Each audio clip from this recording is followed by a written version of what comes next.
Go away, No. Chupacabra. No Chupacabra. Bad. Good evening, my darling batlings. I hope everyone's had a fantastic day. Hello there in chats, Iron and Miss Mandy Lynn, and also Miss Mandy Lynn. Have fun playing bingo. Bingo!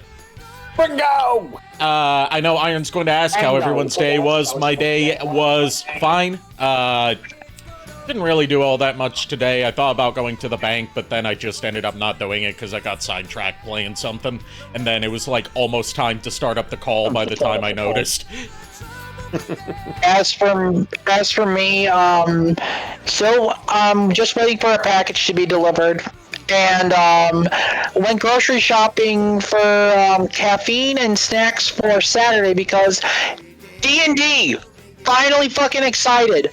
Yep. Finally happy and finally ready to get back into it. I am very happy. Yeah, for me, my day was just eh. I got up like 7:30, didn't really get enough sleep, so I was like, I had to be up at that hour anyway because I had an appointment at 9.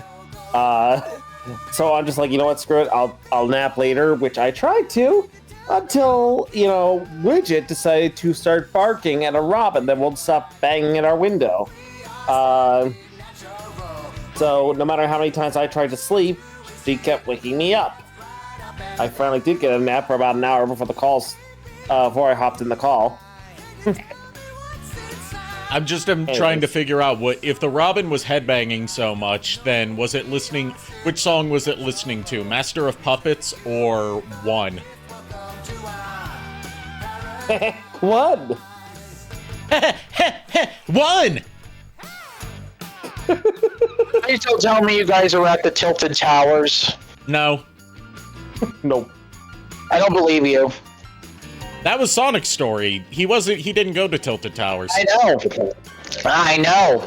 That Tilted Towers existed in that world, and I didn't say you two were Sonic. You two were at the Tilted Towers. We were saying a Sonic line, though. I know, but I am poking fun at you two, not the Sonic voice. Oh, I know. Uh-huh. We got a lot of ground to cover in Bayonetta 3 tonight, since last Bayonetta 3 stream was pretty short. So why don't we go ahead and get started, shall we? Sure. And I'm keeping the music playing because it's still I still don't like that Switch and Switch 2 don't have like main menu music. It's so desolate and depressing. Also, it's like the Cats music. It's the best music. Yes, it's the best of the Sonic Adventure 1 themes. I keep forgetting this is Big the Cat's theme. Hey, Nico Ortiz fan. Hey, Nico Ortiz fan. Oh God. Hey, Nico Ortiz fan. I was gonna say, I'm just now thinking of Big the Cat somehow catching Robotnik as a fish. And just holding him up in the Dreamcast animation. I caught a fish! Oh no. Hold on, I have to say something as that particular Robotnik. Put me down! How dare you manhandle me like this, you feline oaf! Yep, Hello, title screen hello. showing a lot of close-ups of Madama Butterfly. Each time you boot up the game, it shows a different one of Bayonetta's demons. Or sometimes Cheshire. I am not complaining. I actually do enjoy some Madama Butterfly. Oh, you're going to love her super form from the Deadly Sin ritual. Cheshire is still the goodest boy. Yeah, Cheshire's still best.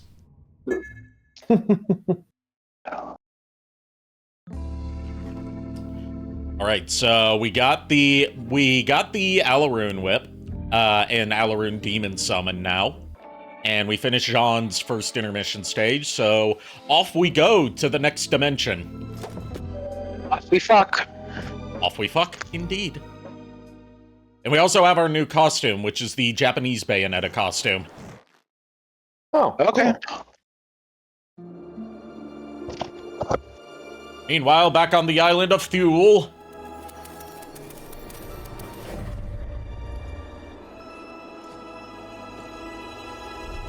At least it's not the island of Korodai. No, it's an island of doom. Or it could... The island of Thule, not to be confused with the island of Thu. In which case, it's just an island dedicated to awesome Transformers. Yep. I was just like, yeah, it's... Use awesome Transformers reviews. Limited appeal, keeping it real.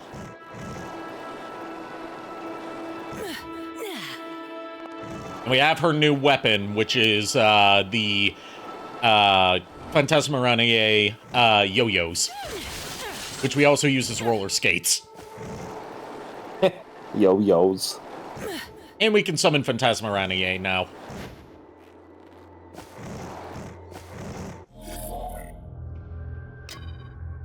Let's see. Oh, good thing Miles.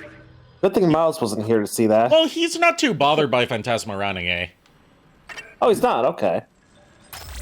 Good to know. Didn't know that. I missed out on the last stream, so I didn't know. Yeah, since it's basically just an altered design of Phantom from Devil May Cry 1, it doesn't bother him too much, especially since Bayonetta 3 gives it a scorpion tail. Ah, okay. What was I looking for? Oh, yeah. Alright, let's start upgrading these yo-yos. So we can start using more powerful attacks.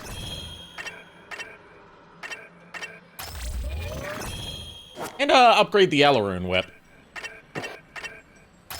So, you know, which one of you was the one that said you... Nico, it was you that said you're just picturing Big the Cat pulling out an Eggman fish? Basically, Big the Cat pulling Eggman out of the ocean and holding him up like he caught a fish, like in Sonic Adventure. I was just gonna say, it's like, so what? I was thinking, like, yeah, you know what? I can imagine a chopper that he catches. He just caught a chopper, and it's just like Pig doesn't realize he's just caught himself a badnik. Pretty much. Look, at this point, Big the Cat is literally a god, and it's not the fact that he's afraid of people. Everyone's afraid of Big. Yep.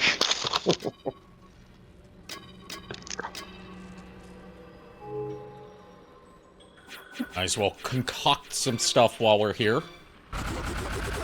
We could always use more health lollipops and more magic lollipops.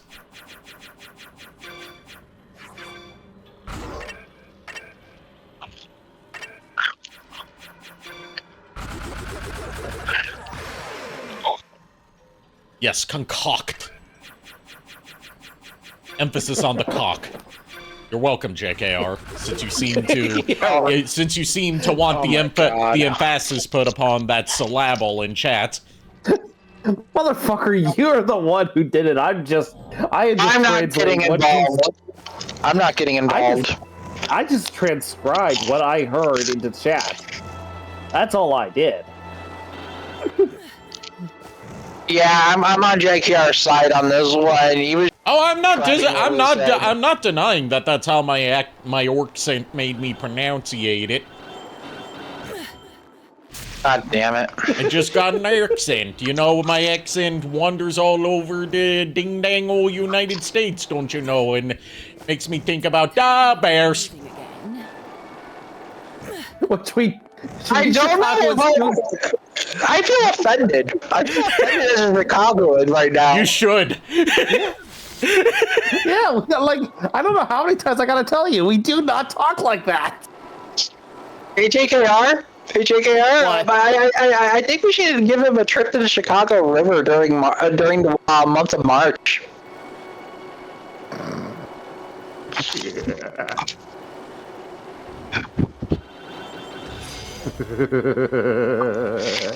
JKR gets it.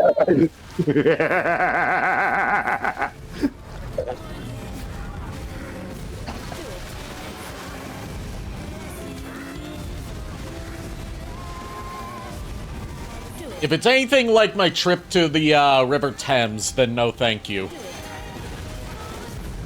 The river is green, it looks like piss, and yet for some reason it's bottled up into soda and tastes like Sprite. I don't know why that is. So it's just a river of mellow yellow, then. Yes? Well, you know what they say, if it's yellow, let it mellow. If it's brown, flush it down. Ew. That's Ew. That's bait. I am not going for that. No, thank you. Ari, you're disgusting.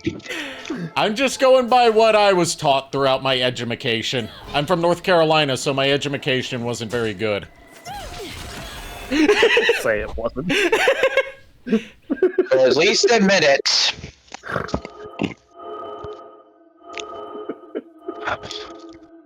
We laugh so fucking hard I snort. God damn it. You say it's disgusting and that I'm disgusting, and yet you were the one that was snorting at it.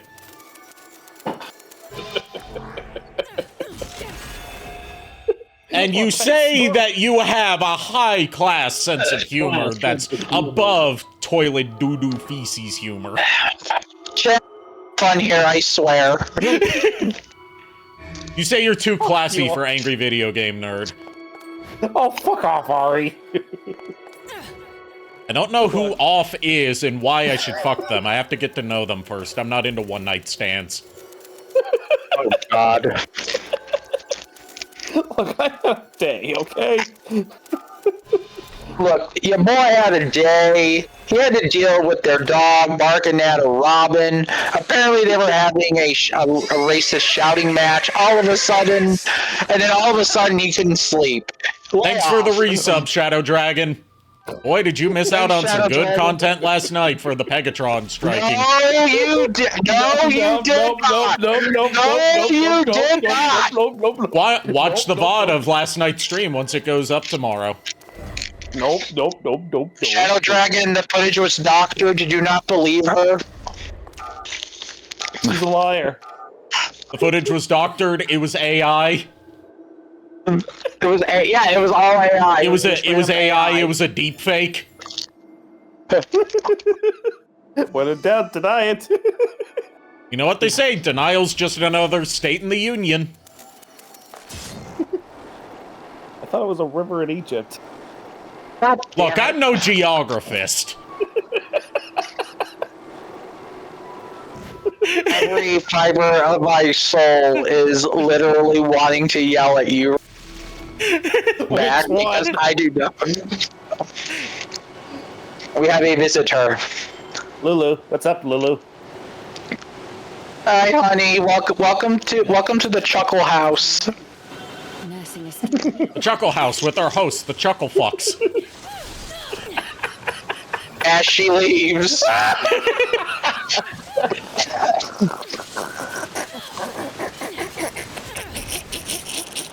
Woof. Woof indeed. Woof. What are y'all doing to make poor Nico upset? We're not making him upset. It's not making me upset. They're not making me upset. Ollie is attacking both me and JKR.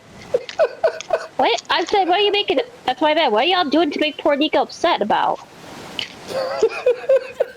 Is that the royal y'all, given that it's only one person that's doing it?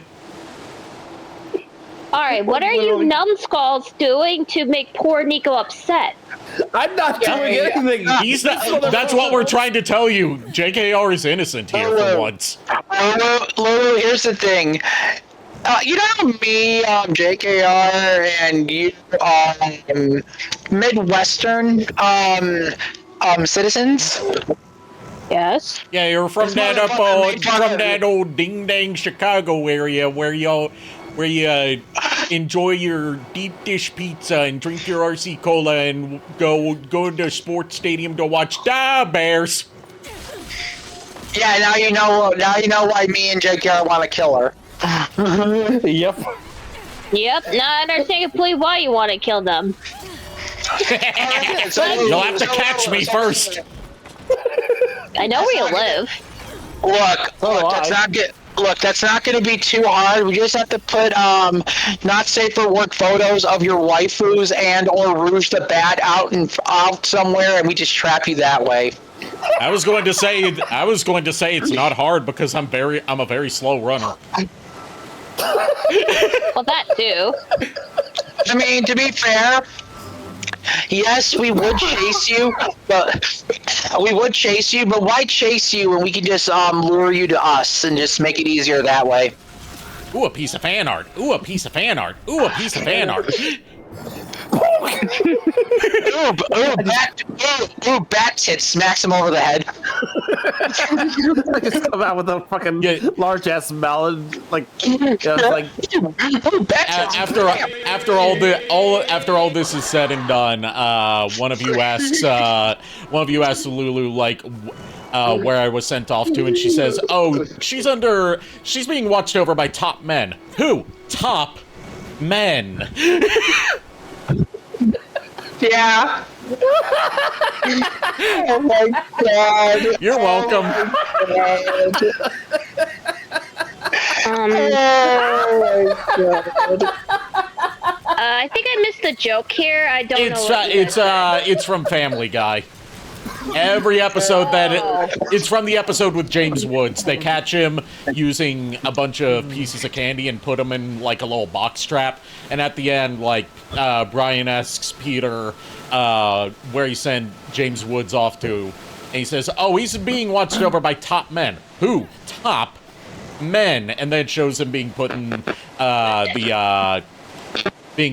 vault with the Ark of the Covenant from Raiders of the Lost Ark. Oh my god. See, You're crackling a lot, Lulu. You stop now. Okay, so you're good. You're good. I was gonna say, well, I was thinking. I didn't do anything. No, your mic was crackling. No, like your mic but was it fixed crackling. itself. But it fixed itself. It fixed itself. But thinking of the whole thing where Peter is like, "Ooh, $1," drops an anvil on his head. Bam! Ooh, $1. Bam! Whoa. Wow. I can't wait to get the internet. Seriously, this is stupid. I can't wait. Look, I'm agreeing with you. How do you think I'm feeling right now about this? I can't wait until Saturday. Yeah. I know. Oh no.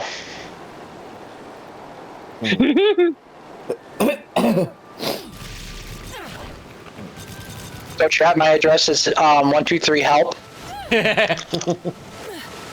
Oh, it's like Nico, you poor sweet thing. I was just going to say, it's like trying to call the Konami helpline from within Silent Hill. They're just going to say, "We noticed that you're calling from within a call featuring Arikado and occasionally Lulu. It seems you are beyond our ability to help you. Please hang up and don't call again."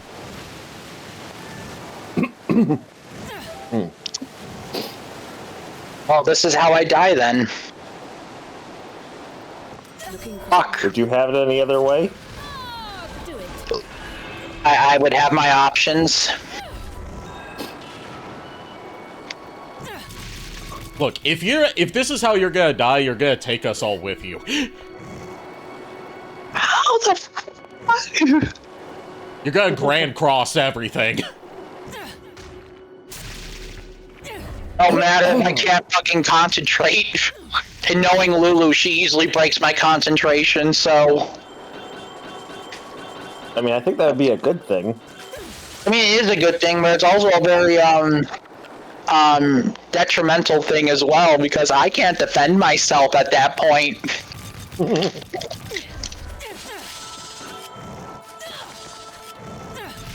Alright, we found the next portal generator to take us to the next universe we're going to.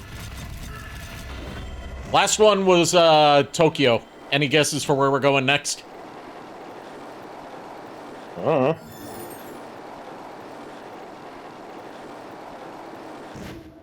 A random universe out there, but no.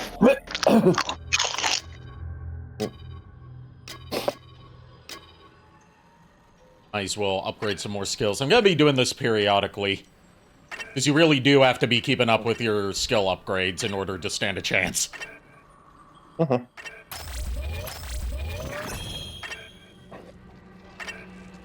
Yeah, I hate the fact that you made me laugh that hard, Ari. You're welcome. Oh my god.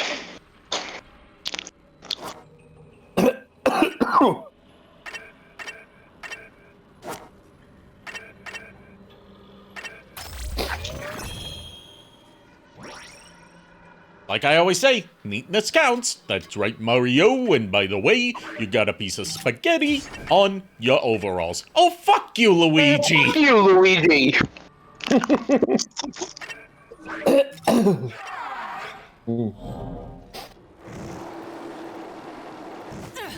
Alright. Off we fuck.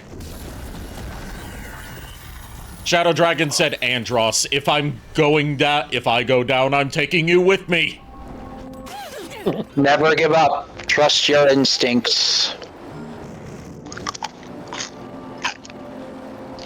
Look, say what you look. I'm just gonna say this: Star Fox 64's final boss was so fucking good.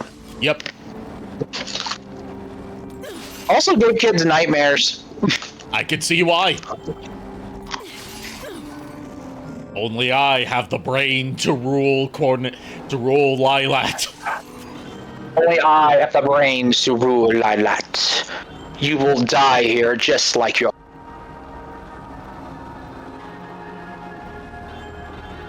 Also, fucking Pigma, your dad squealed real good before he died.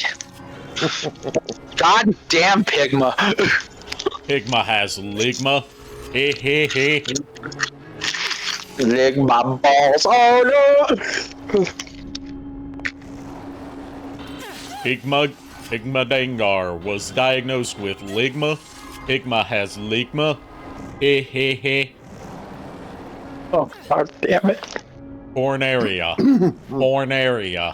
Fourth cornet of the Lilat area. The evil and maniacal Ross. Is it Bob Ross, Rubber Ross? It's Ross from Friends, based on the image. Okay. Let's see what else was there. The Well, Eggman.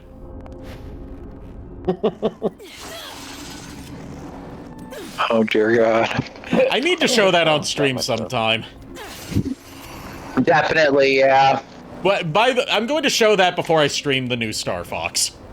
You know what? That's what it's gonna be.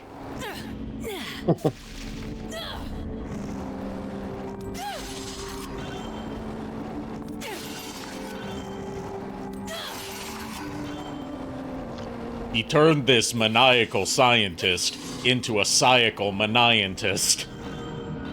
What? Oh my God.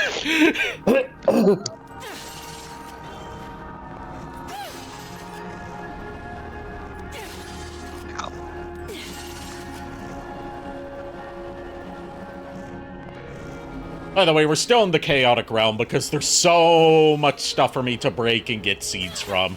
It's like that song says, no matter what we breed, we still are made of seed. This is my kingdom come. This is my kingdom come. I know the song, I don't remember the name, and also why. It's an edit of the song Demons by Imagine Dragons, and it's like set to footage from an episode of Dirty Jobs of a glue factory where the glue is overflowing onto the floor, so it's just covered in sticky white goop as people are shoveling it up in buckets. Oh my God. You asked for that one, Nico. I know I did, and I'm happy that they went gamer explanation. When you feel my D, look into my ass. It's where my semen hide. It's where my penis hide. Okay, and now I am regretting all life choices I have made up to this point. You're welcome. I told you. I know you told me, but at the same time, I like to give people the benefit of the doubt. I see now, I realize I was You know wrong. better than to give me the benefit of the doubt, or at least you should. Look, I believe in a lot of people having the benefit of the doubt before I decide to say, you know what? I made my choice, I'm going to live with this.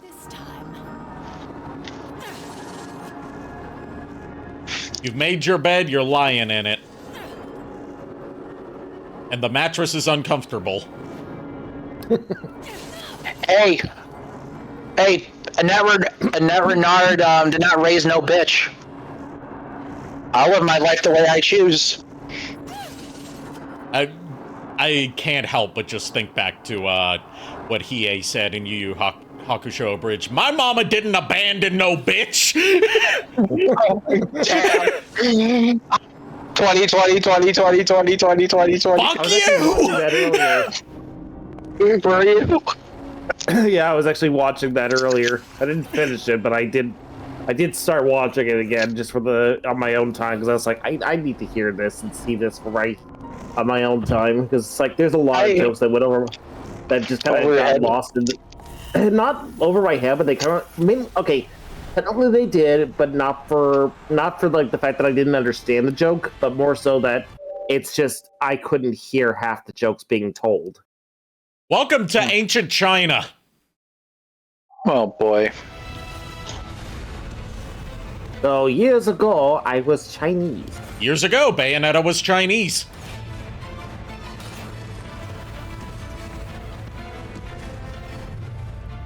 They're so dedicated to this being properly ancient China that they don't refer to it as China. They refer to it by the name it would have been referred to in that time period, which is Qinlan.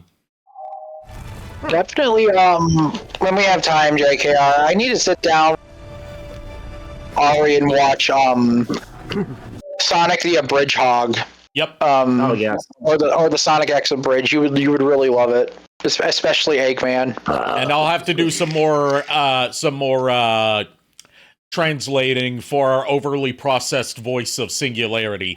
This world's timeline is in sync with your own. Although civilization has taken a different course here, I have seen exactly 2,043 similar worlds.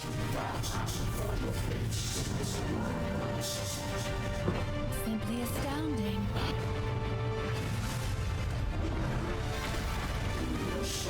You yourself are a woman out of time, are you not? Yes, and I'd prefer not to waste that time on your lectures.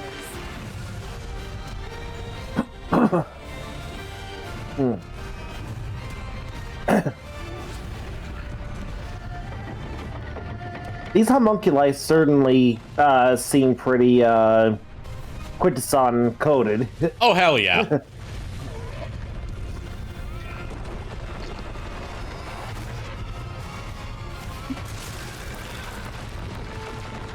Just wait until you see the Chinese Bayonetta. They must be well trained to fight so fearlessly.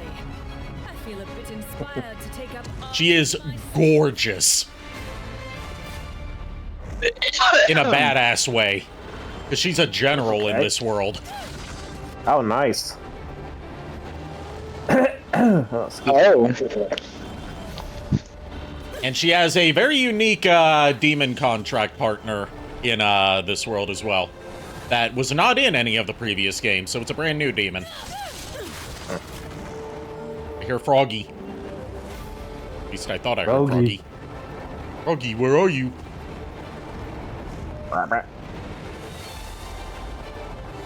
Did I not hear Froggy? I can't tell.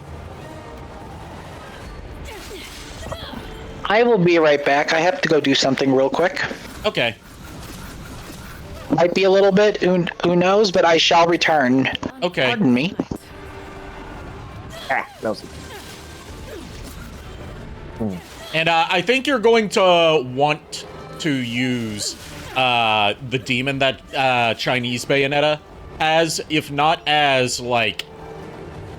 it's not going to be like a foot soldier or something like that, but I'm sure that the great Decepticon Emperor of Destruction could find a use for this specific infernal demon. Given that it's very much a machine rather than the typical demons that we see. It's a demon that has taken possession of a machine. Oh, nice. We see a couple of those in this game that have taken possession of either demons or structures. Or, like, machines or structures. Yeah. And they have their own So just lore heads tied up, to it if you read their bios. Heads up, I'm actually tabbed away at the moment because I'm just doing a quick file sorting. Okay. Yeah, just let me know when she shows up. Just that way I can, not miss that. Okay.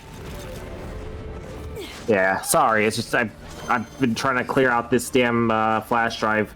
I believe everything's she's coming up sorted right in a little bit. Okay. Like during this cutscene. Okay. Or might I'm here not to be. see I'm it. not entirely sure.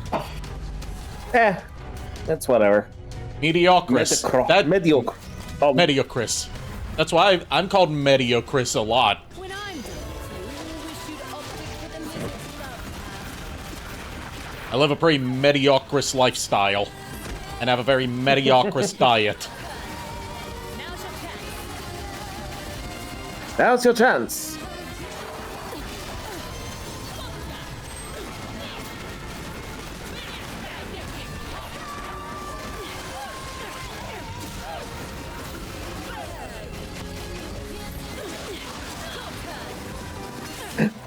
What does that even mean, says Nico Ortiz fan? Mediocris, well, one, I was making a pun on the word mediocre. And two, all of the homunculi in this game are named after either clouds or meteorological stuff. So, stuff related to weather. I'm not sure exactly what the Mediocris refers to, but I just saw an opportunity for a pun and I seized it. Oh, you seized it, eh? Yes, I seized it. I seized it, so I took it. I seize it, so I take it. It's like I fits, I sits. I seize, I take. Yeah, he's asking. It's like he's Mediocre, I mean. Mediocre. It like low quality, mid, just like not great, not terrible either. Yeah, just average. Like slightly below average. Yeah. Alright, so my life, yeah, that's basically, well, I was joking about my life, but if you want to relate to my life, sure. Yeah. If you want to relate on that, sure.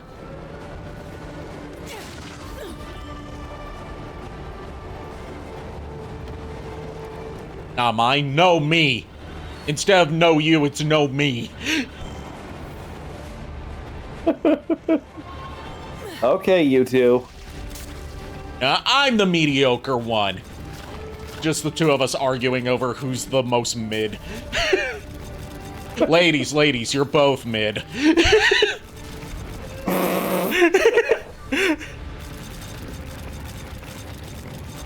Yeah, I mean, I'd say I've lived a pretty mediocre life, but that'd be a lie.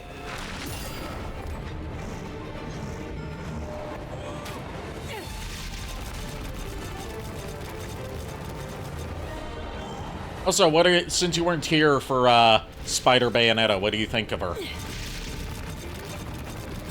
Interesting. I'd have to see I'd have Photo to mode. really get a better. This is what photo mode was made for. Awesome.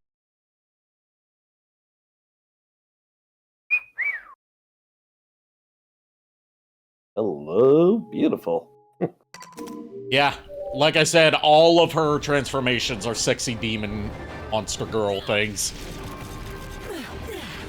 And I am okay with that. I'm very much okay with that. I'm not against it either. I actually enjoy it. I'm technically a monster girl myself, so... Like, I'm technically not a monster fucker, but I will say that I do enjoy me some monster girls from time to time. Well, you are classified as a kind of monster, so... Yeah, that's true. As a poltergeist, being a you are a fucking type of creature of the night or monster. Yeah. That's true.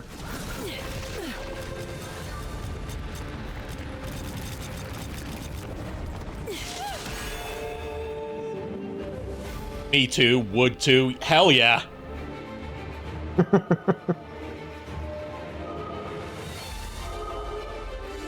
The Nico Ortiz fan gets it as far as the sexy Bayonetta transformations. Or, you know what, Bayonetta's just sexy in general. Agreed.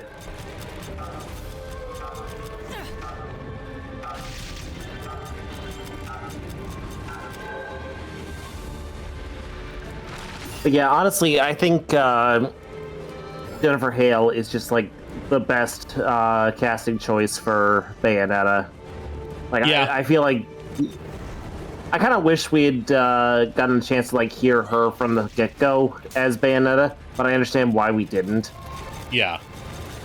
At the same time, like, for future games, if, you know, we're probably gonna get a Bayonetta 4 at some point. Where the story's going to go is up in the air. As it always is. No one can ever predict where the story of Bayonetta is going to go whenever a new game is announced. Yeah. But, like, in the event of a Bayonetta 4, I would love to hear Jennifer Hale come back as Cerecita. Although I know Bayonetta would kick my ass for calling her Cerecita, because only Luca's allowed to call her that.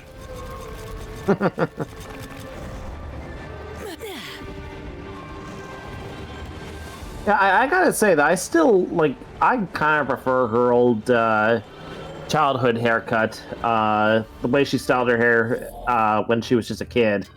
I just think that's really cute. Well, if we switch back to her default costume, she's got that haircut. Yep. That's what I mean. I'm saying, like, her, this game's default costume, that hairstyle is just, mwah. Yes, chef's kiss. Chef's kiss. Chef's kiss, indeed. Like, it's my favorite out of Bayonetta's 3 main hairstyles that she's had.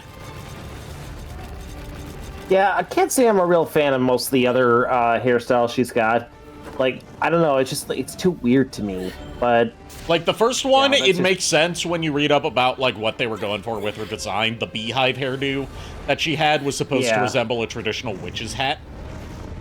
Yeah, I can that I can understand, yeah. But, it did have the side effect of making her look like former Alaska Governor Sarah Palin. Yeah. The less said about her, the better. Yes.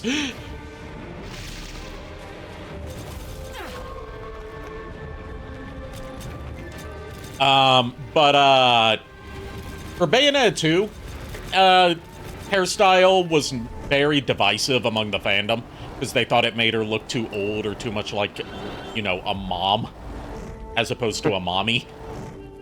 Yeah. And people just love her Bayonetta 3 hairstyle. Like, what were your thoughts on her Bayonetta 2 hairstyle? It grew on me. It grew on me. Not my favorite. But it grew on me. It's like middle of the road for me out of her 3 main hairstyles, because the beehive hairdo, while it's iconic to the Bayonetta 1 design and really completes the look, I couldn't imagine any other hairstyle with that specific outfit. I just think the beehive hairdo is something that should have been left in the 50s. Yeah, I kind of agree on that one.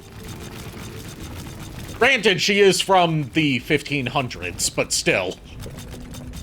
True. So I think technically it's accurate to, for her. Or actually, ahead of her time, actually. Yeah, she was being progressive with that hairstyle back then, and so was her mother, since her mother had presumably the same hairstyle. We never see her mother's face or hair, because she's always wearing the face mask and hood. Right.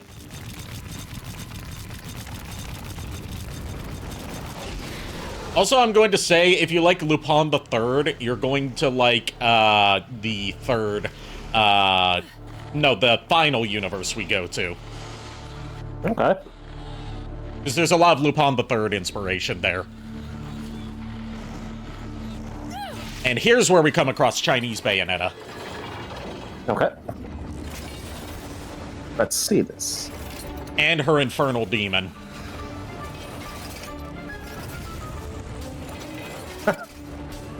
Chinese lion. Now is the time to charge forward.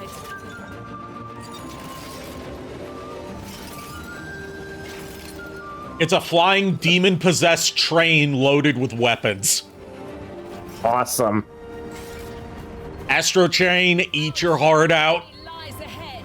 Leave this beat. And her weapon is a chainsaw blade that is also made out of the front end of a locomotive. awesome. That's just epic.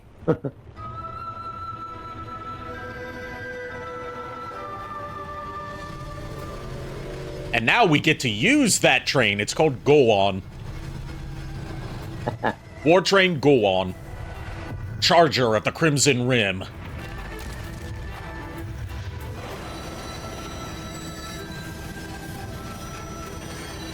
When you say go on, my mind goes to go onger.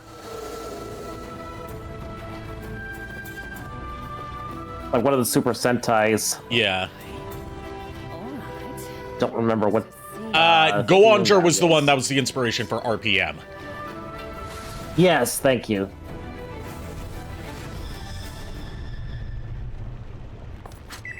So here's our little tutorial of how to use War Train Go On. This works differently than the other Infernal Demons in that it automatically activates Witch Time when summoned. That's the wrong demon. It automatically activates Witch Time when summoned, and you have to lay out track for it to go down and set up signals for what it's going to do at what time. Cool. And then it completes it once you release the left trigger. You can have it charge. You can have it fire its cannons. You can have it fire like a frontal blast, and you can send it into rage mode on command, which increases its attack power. But if you do it too much, it makes it start attacking you as well. Oh boy. And as you upgrade it, you start getting stuff like, oh, you can make it sprout chainsaws, or you can make it do loop-de-loops.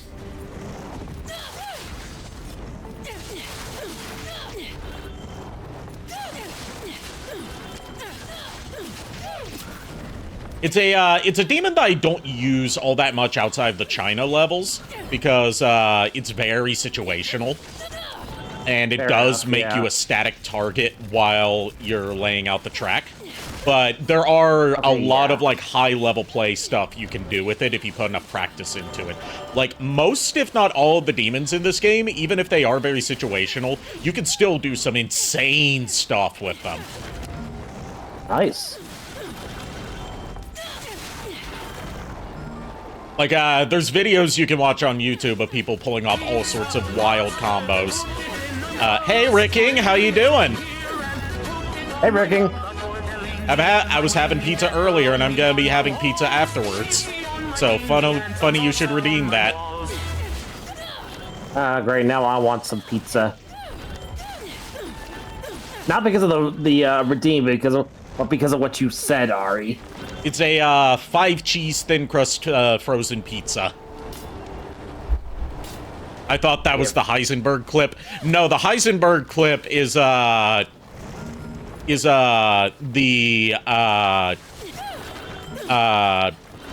I can't remember why I called it, but it's in the stream redeems, whereas the pizza pasta one is on the sound alerts. Yeah, Billy Mays Pizza is I believe what it's called.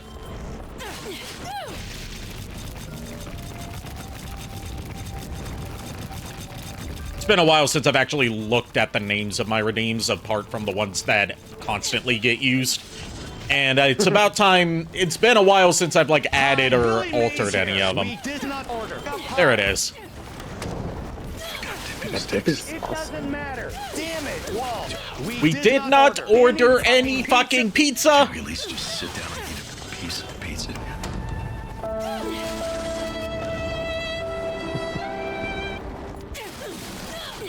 I've thought about adding a third redeem of the middle bit in between that and Billy Mays Threatens You, where Walter throws the pizza on the roof and then Billy Mays comes out yelling at him saying, "Damn it, why did you throw fucking pizza on the roof? You are fucking unbelievable!" Oh, by the way, guys, what? You need a Nanomachine Sun redeem? I'll add that by the time we get to Metal Gear Rising, which will be after, sometime after August. Because that's when we're doing Metal Gear Solid 4. Either Nanomachine Sun or, like, the gif of, Senator Armstrong running at the camera and breaking through. Let the rage burn.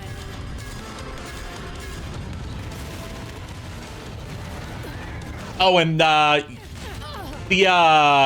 the train has a face that comes out of the front when it's in rage mode. Oh. Like that.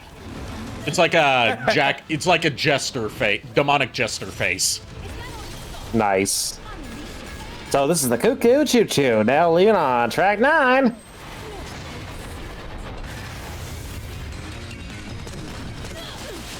I just this year started watching Breaking Bad with my dad. The series is amazing, dude. I can remember a series so good. I can't remember a series this good being released nowadays. Jesse Pinkman better than Walter White. I still haven't seen Breaking Bad, funnily enough. It's been on my to-watch list for a long time. I just haven't gotten around to it. But the whole thing's on Netflix, including the El Camino movie.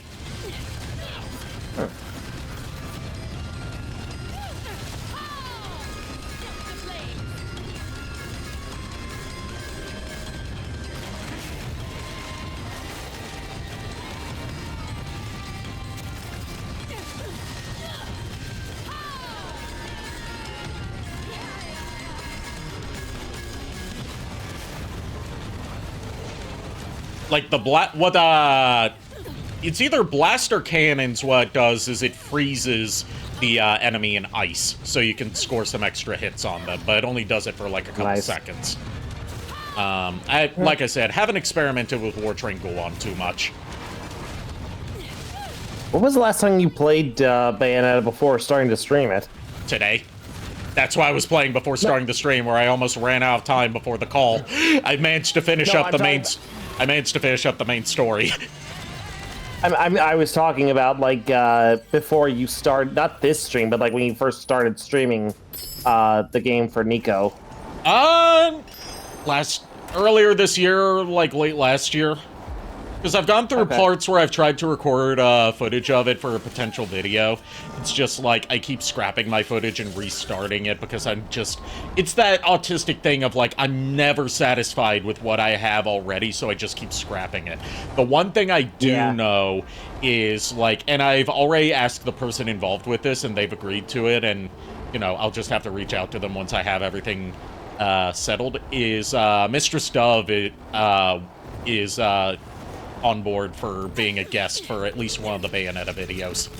Because she, while she's not a huge Platinum Games fan from what I've seen, she does at least like parts of Bayonetta.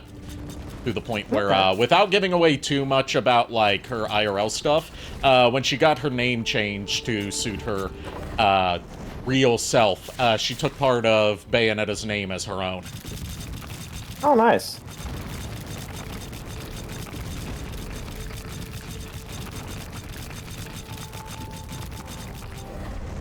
The series is so good that it makes me want to take drugs, just kidding.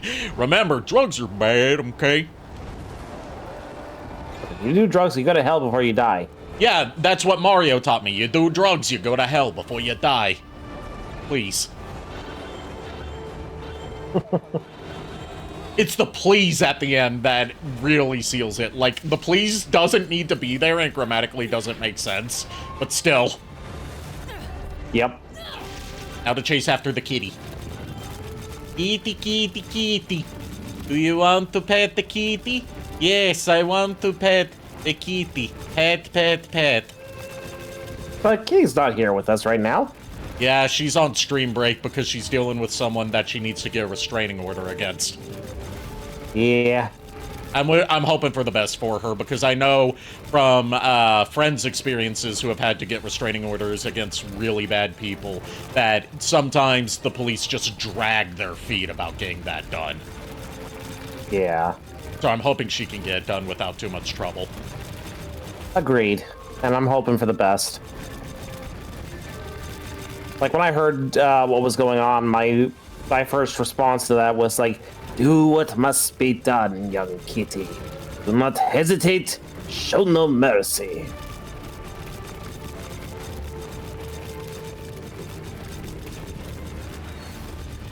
Kitty does not want to be petted. Does it want fish? Raw meat, live fish, scrum and bird. There we go. What an adorable new friend.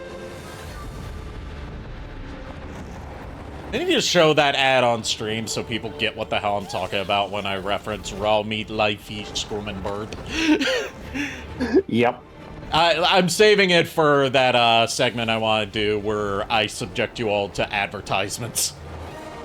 It'll be the ad. Yeah. It'll be the one stream where you tune in for the ads.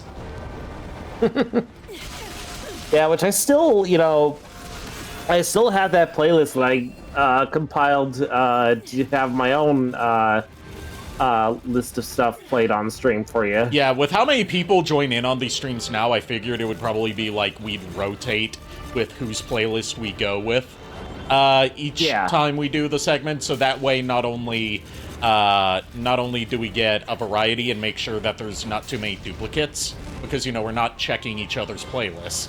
Right. But also that way, people can make their playlists longer instead of having to have a hard cap on it. Right, yeah. Which, depending on who all in our I know Timo wants to do it. Yeah, like my whole thought process is that obviously you will go first because this is your show. You were the one who goes first. But I'm thinking like after that we would probably just like take down all the names of people who want to do it, and then we just do like I'll basically put on like the whole wheel of names, and then just like whoever name comes up, they're the one who goes next, and I just take them off the wheel for her, so that way they don't actually get picked twice in a row. Yeah. I was also going to say, we could potentially set up, like, some sort of way for viewers to submit commercials, like what Vinny does to get commercials for Commercial Chaos. Oh, God. And you come back to that. I've been here since you guys were talking about names on a wheel. So, not very long. But, yeah, we have our new trial Infernal Summon, courtesy of Chinese Bayonetta. The War Train Go On. Okay. And would you like to know what Chinese Bayonetta's weapon is, Nico? Let me guess. It's a spear or something. Nope. An energetic little thing.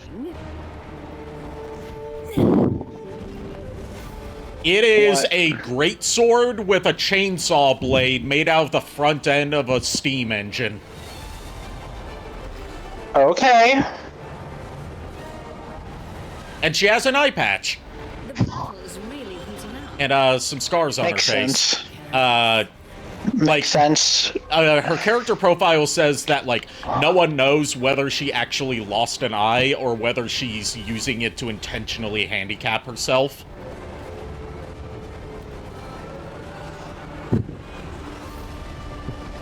I honestly need to get a new a new custom embroidered eye patch at one point. Something like unique or whatever.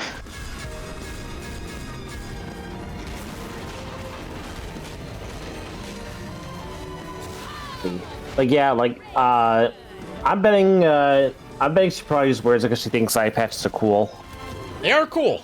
Probably, yeah. And here's our super attack for Spider Bayonetta. Okay. No, can confirm eye patches are cool. Lulu and a bunch. Eye patches, just like bow ties, are cool. When worn by the right people. I mean, to be fair, bow ties are better because with a actual tie, you're really literally either around your neck. I hate wearing ties. I hate it too. Yeah. Every time I put one on, every time I had to put one on when I was younger, I'm like, now I know how bad dogs feel. This is like a collar. It's killing me.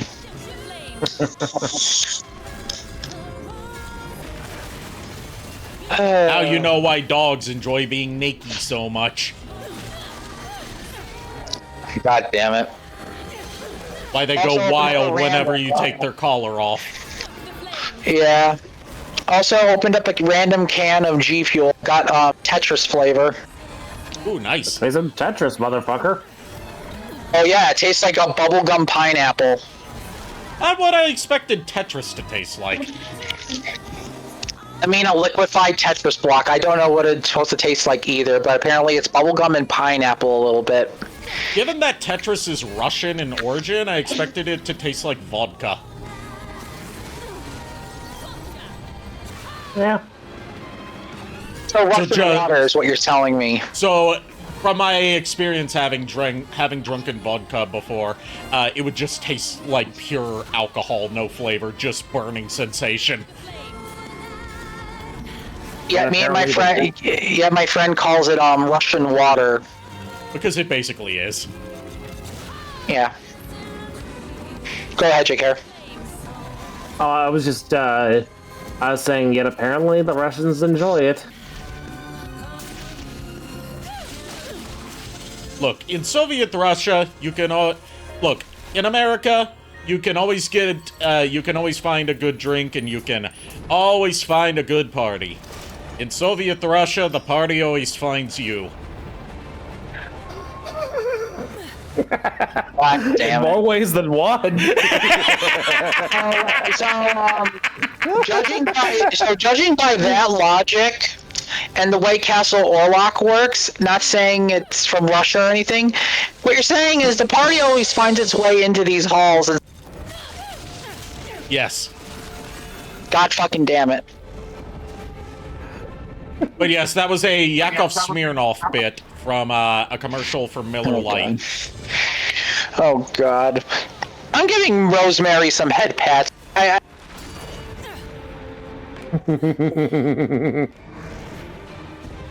Okay, I'm scritching her arm a little bit since I can't reach her. I mean, that There was you go. funny. It's about time. It was funny, yeah, but at the same time, I'm just like, I need a can of caffeine to actually numb some of the psychic damage I take, so... In a way, this is my elixir. Cool. Unless somebody tries to spike it, into which case, cough, cough, Lulu, and, Furry, and potentially JKR, I don't know. I am offended, good sir. Why would I ever spike your caffeine? I don't know, you tell me. Look, would it be funny? Yeah. Would I do it? Absolutely fucking not. I know. JKR, I trust you. I trust you and Chuck in the D&D group more so than I trust Furret, Ari, and Lulu. That was your first mistake.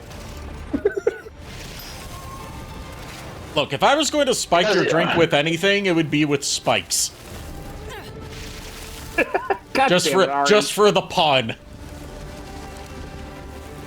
So you literally want to kill poor Nico? No.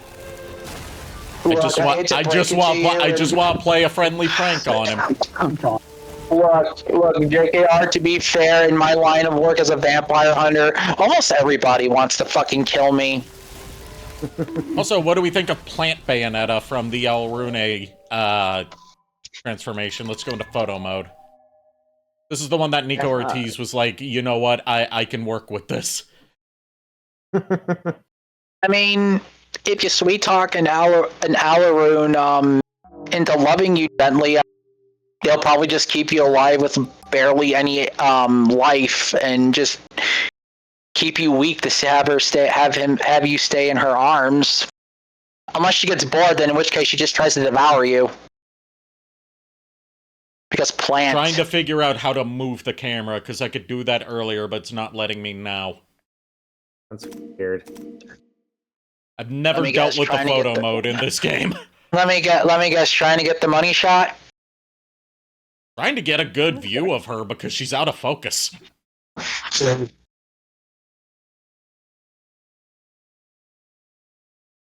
This is aperture.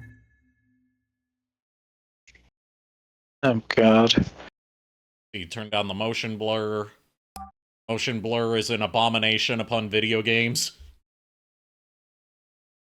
Motion blur and shadows are something that really shouldn't exist.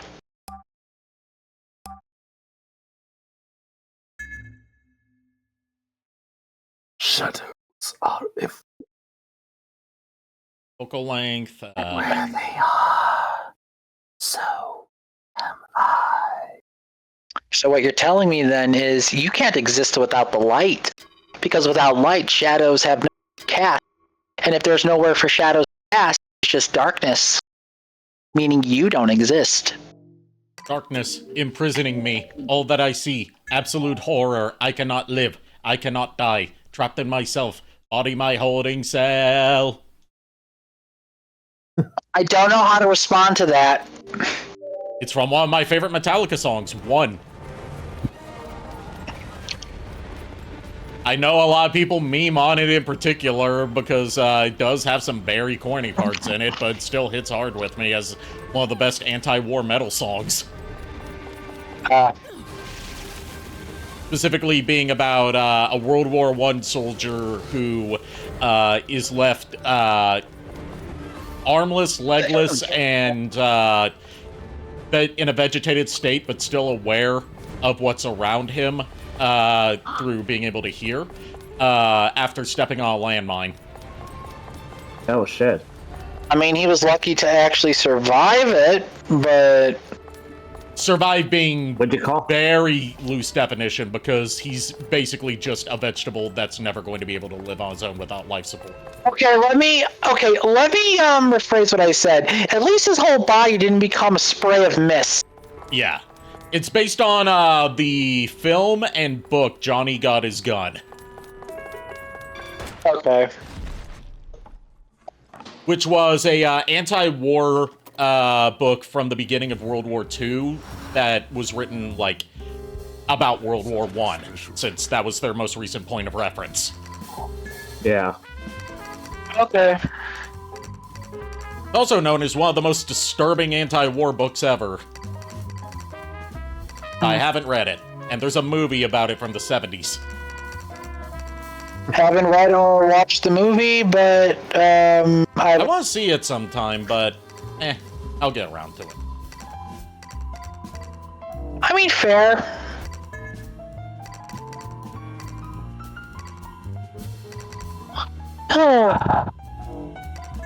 I'm just glad my back is no longer murdering me anymore. Good. Those past 3 days were miserable.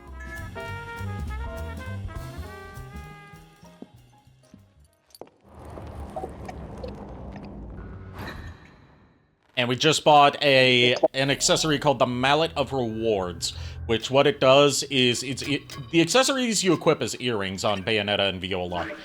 You can equip 2 at a time, 1 on each ear. Currently have Conqueror's Reigns, which prevents infernal demons from going into rage mode. I mean, that one is a given. And Mallet of Rewards increases the amount of orbs you gain from torture attacks by 25%. So more experience points when you break an enemy's armor. Well, let me ask you something. How often do you go after torture attacks? Whenever I get the chance, because you can only do it in a brief instant after you break an enemy's armor. Okay, let me rephrase that. How often do you land these attacks? It very often, because all you have to do is press 2 buttons at the same time, and it does it automatically. I mean, in my opinion, then, the hammer current earring you have on seems like the best combination. Yep, there's some more that unlock throughout the story that can potentially replace some stuff I currently have. But we'll get to that when we get to that. I'm talking about the Reigns one. Just seems too invaluable to like get rid of. Oh yeah, it is a game breaker. Yeah, because it takes away one of the obstacles in. Like, that one combined with another one you can get later on that makes it so, demon summons do more damage per attack at the cost of being enraged easier, combined with the one that prevents them from ever getting enraged, gives you no basically downside to that combo. It's basically just free damage boost to summons. Yes. And some of them have Don't you different love it effects how- when you equip them to Viola. That just reminds me of the dual with Crusaderim and Symphony of the Night, Yep. where you just break the damage numbers and it's just like always crits. Yep. You're not wrong. I did that on stream one time playing through Symphony. My boy Kidmus said, "You are a disgusting individual," and I love. I'm like, yep, I know. I was like, "Yep, I know." Look, if I'm gonna play that game, I'm gonna get as broken as I fucking can. I am not above this. But are you above Z?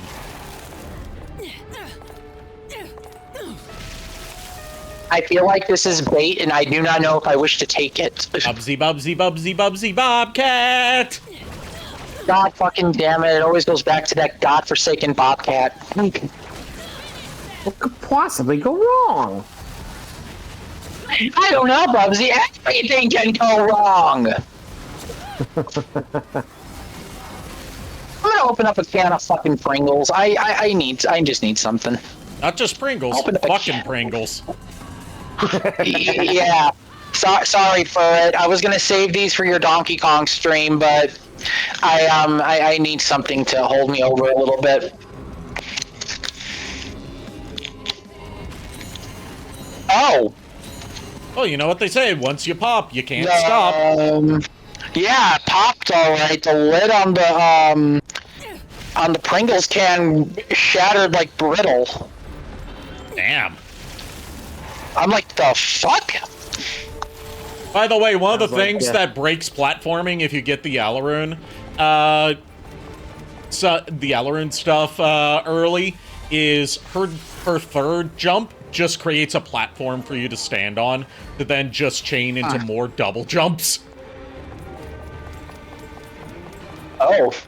Just Also, creates a yum, platform directly oh. underneath you in midair.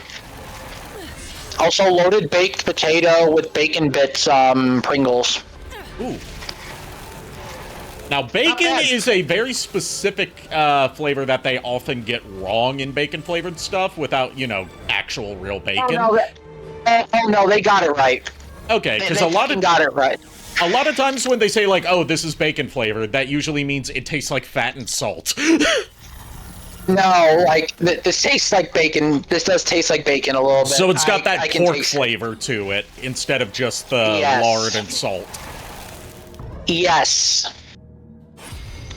Which I am very happy about because it works with the baked potato taste. Also, I love baked potatoes, so.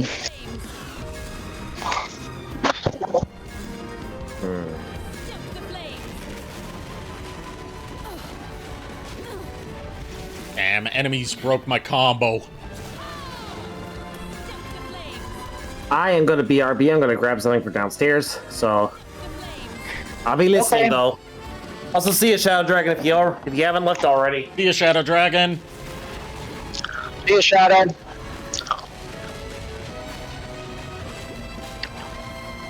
And challenge completed. I had to hit every enemy in one attack with the War Train. Because the way the War Train works is, like, time freezes while you have it active, or at least slows down while you have it active, and you lay out tracks and, like, signals for what attacks it's supposed to do along the tracks. Oh god, that sounds complicated. It is. It's a very methodical demon summons, which is why I don't use it very much, because it's really stop and go, as opposed to, like, how integrate into combos a lot of the other demons are. But you can do some insane high-level shit with it. I mean, it also kind of makes sense because, you said this Bayonetta who... Can you repeat that? You were cutting out. Because, it makes sense because you were saying that she was, that the Bayonetta of that run, the Chinese general of... Yes, a Chinese general leading the human resistance against the homunculus invasion. Okay, because with all that planning and being mathematical, it makes sense because usually Chinese anyway are methodical. Oh hell yeah, definitely makes sense for this specific day Bayonetta. It's just it's the one demon that doesn't flow as well in the usual Bayonetta combat style.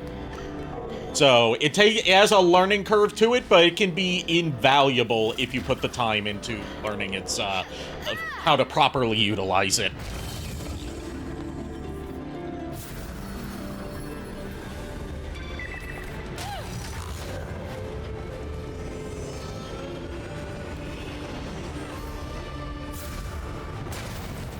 Alright, we had to reverse the flow of time so we can get up this lava waterfall. Ah, yes. Because lava waterfall. There's a lot of them in ancient China, apparently. Apparently! To be fair, it looks more like it's, you know, runoff slag from a forge.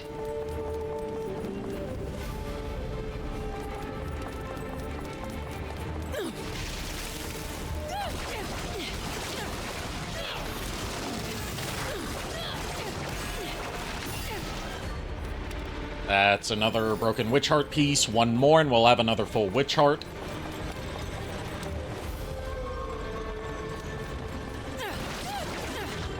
The Enzo in this world is also very easy to come across, as opposed to the Japanese one, who I've never found. You get an achievement for finding him, and I just don't know where he is. He's a DJ in Japan. In this one, he's a soldier.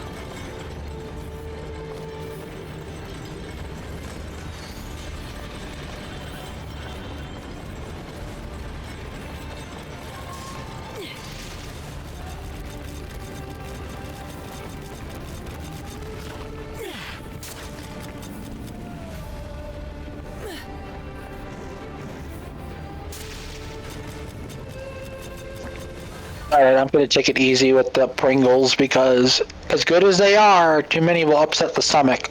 Yes.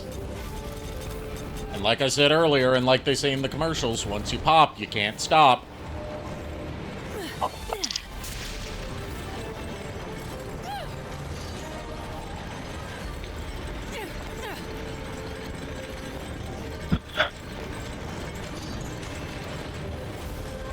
Looks like Doom. Yeah, it kind of does look like some of the hell levels in Doom. From, like, episode 3 of Doom in particular. Like the original 1993 Doom. I can hear something. What is it? Think you're on stuff, big boy? Good luck. I'll take you out solo.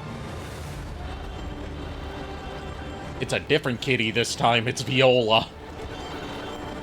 We caught the Umbran kitty. Now we have to catch the Umbran kitty.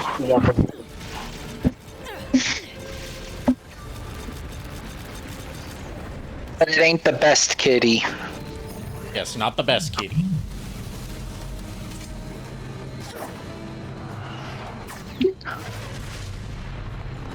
Oh, ain't that cute? She thinks she can fight this giant homunculus all by herself. Oh, she was right.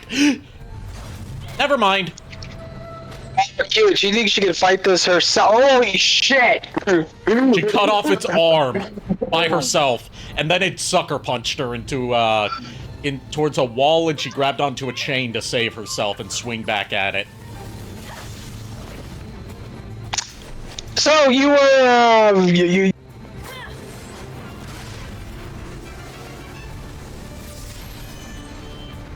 And right as she's about to deliver the finishing blow, she gets trapped under a bell. Poor thing. Something about you just perks at my soft side. It's closing in. Aw, she has claustrophobia. I was gonna say she's claustrophobic. Glad you're okay. Just handling some. For whom the bell tolls. Another good Metallica Doesn't song. toll, it doesn't toll for thee, I'll tell you that. Also, welcome back. Thank you. I grabbed some yogurt. Found I had some strawberry jelly in the cabinet, so I was like, yeah, you know what? Screw it, have some yogurt. And I had some of my peanut butter crunch kashi cereal to it, 'cause it's like, you know, practically granola clusters at that point. Yeah. So I was like a parfait. Yeah, Lulu, what she did as an experiment was take vanilla yogurt and mixed strawberry Pop-Tarts in there. She said it was very good. Go, Alaroon, I choose you!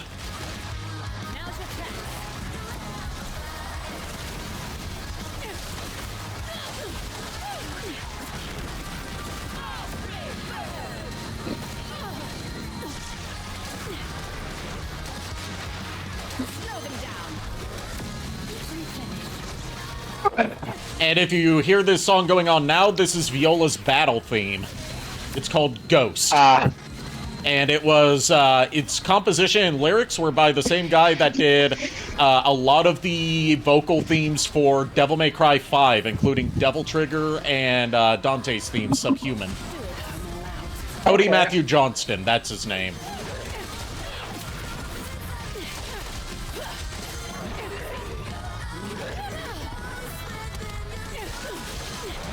So tell me, in this game, do we get to travel to Africa, Italy, Spain, or Gaul? Yes to one of those. I'm not gonna say which.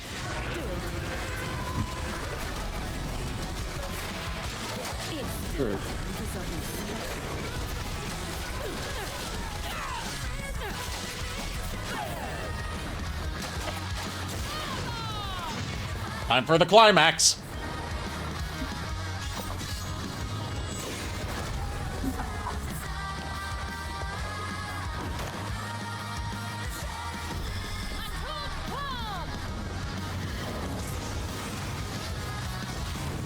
I summon you, Choo Choo Charles. Choo Choo Charles, why are you eating Charleston?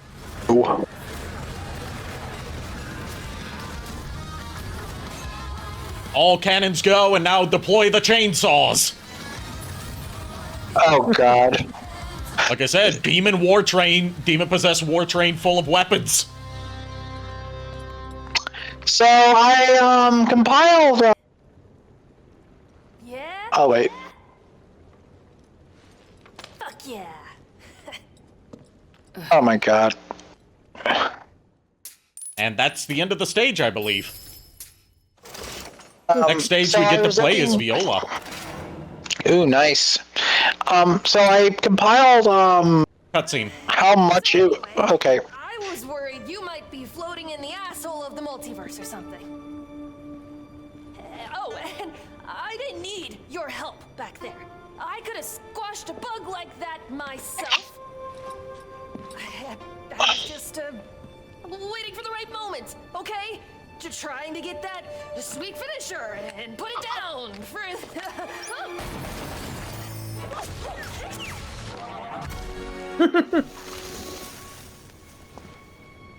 Is she just a goofball? She's a goofball pretending to be a badass. Worry about yourself, my dear. Lesson 1. Carelessness will get your tail snipped, kitty. I told you not to call me that! Anyway, did you find it?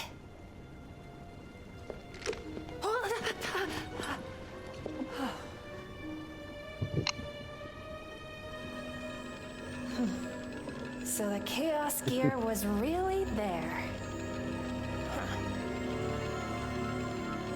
If the hypothesis is right, with 5 of these Chaos Gears and help from Dr. Sigurd, the Alphaverse is just... If these little things are really so important, then I'd better hold on to them for now.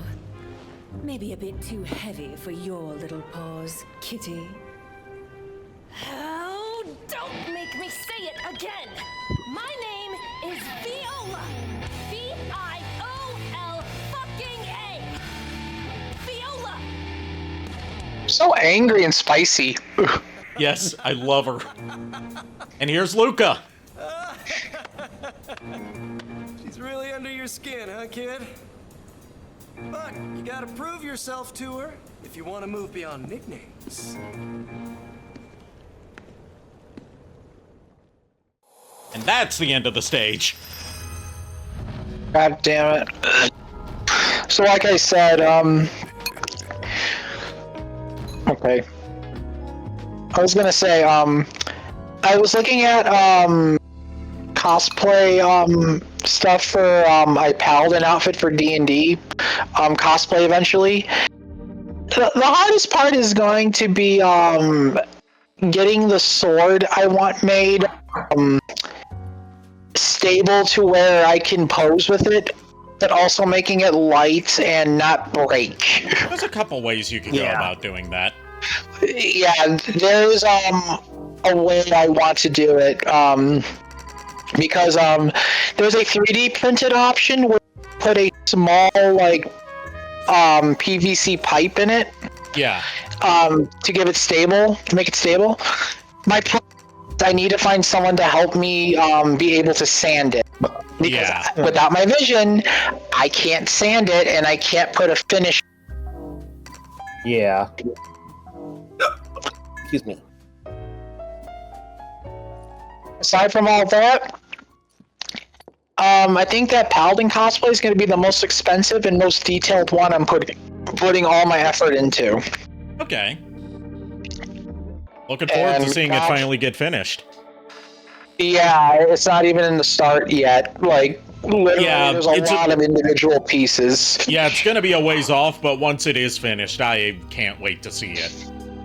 I mean, once the cloak and the sword is done, it's just a matter of getting the skirt, the chest plate, the gauntlets, and boots made. Okay. And then just getting a spiky white-haired wig for Atox's hair. Okay. Ready to move on to Chapter 5, Hot Pursuit? Go for it. Oh my god. You okay, Nico? Yeah, I'm okay. I'm just stretching my body out a little. Okay. Just my dad turned on the AC because it's humid outside, and outside it's like what 80 or 76, and in my basement it's 43. So Luca was just yapping with Bayonetta, and That's right. Viola's watching him. And only Luka. Hang on. Have we met before? I think I'd remember you, Riot Girl.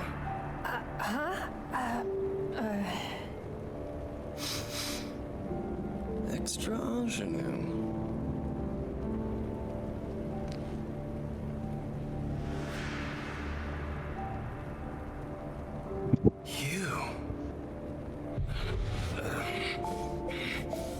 Suddenly his head starts throbbing, and the screen flashes red a bit when it does that. I got going. Gotta find that voice. Later, ladies.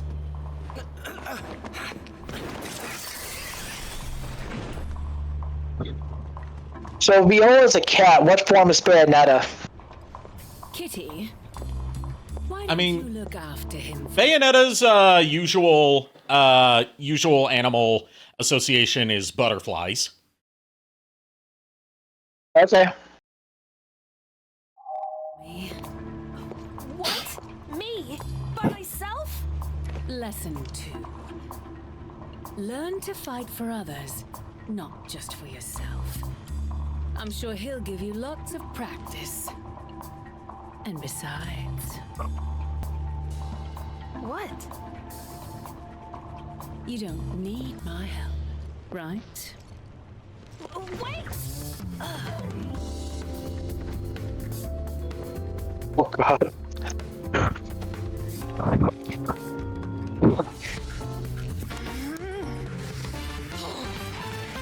Yeah, you'll if you watch her body language, she has a nervous tick where, like, to psych herself up, she like slaps her cheeks with both of her hands before, like, going into a fight. Yeah, she's just basically hyping herself up and focusing. Yeah, she is a bundle of nerves, but she tries to hide it under a veneer of bad attitude.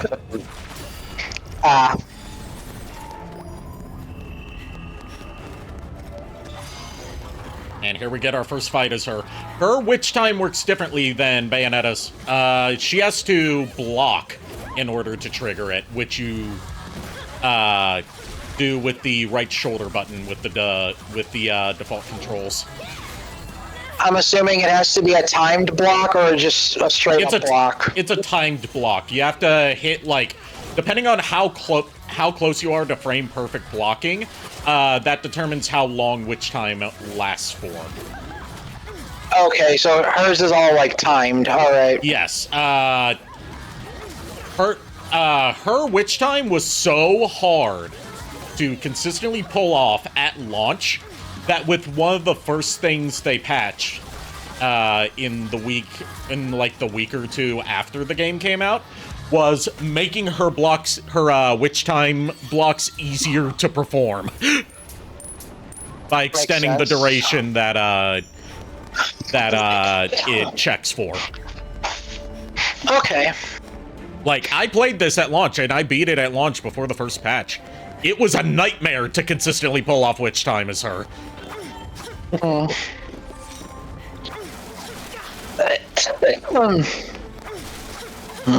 And it's still hard, but it's easier than it was at launch. Okay. Mostly because no other character in Bayonetta has a dedicated block button. Only Viola does. Well, I mean, to be fair, Jean's 1 and 2 was very different as well. Yes, Jean, the way Jean works in the Bayonetta games when you play as her is like, to trigger her witch time, it's still by dodging, but you have to be frame perfect with it to trigger it. But as a trade-off, it lasts longer. Which is why it makes it a little more broken, because the longer things are in stasis, the easier it is to get rid of them. Yeah, but that also means you don't get as much leeway to trigger it as you do with Bayonetta. Which is more high risk, high reward, which makes sense. Yeah. So for this challenge, witch time damage only.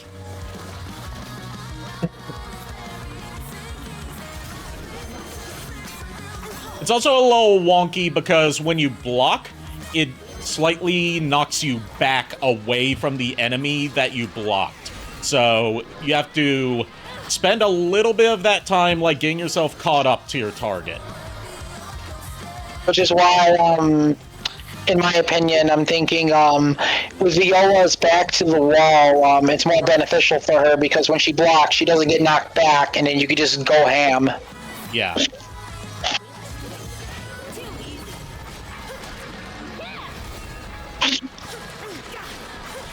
And she only has the one weapon, which is her katana, and she only has one demon summon, which is Cheshire. She cannot directly control Cheshire. Cheshire, just like a real cat, does as he pleases. Cheshire could do, which we agreed was Smokey in this world. Yes. Smokey if he were a big fluffy kitty instead of a little troll dragon. Yep.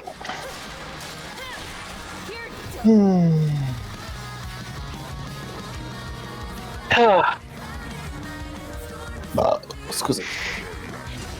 You're excused. You are excardon. I am not looking forward to tomorrow morning. Yeah. I don't blame you. Oh, another thing to know about Viola's gameplay is that while she cannot control Cheshire directly when he's summoned, one of the benefits she gets... Cheshire doesn't turn against her. Well, that's not what I was going to say. It's that Viola can move and attack while Cheshire's out, whereas with Bayonetta, she's locked in place. Okay. Like, she just, with Viola, because Cheshire is, you know, sealed inside her sword, she has to throw her sword to summon Cheshire, and that leaves her attacking barehanded. Makes sense. So she just, like, Fist of the North Star punches stuff.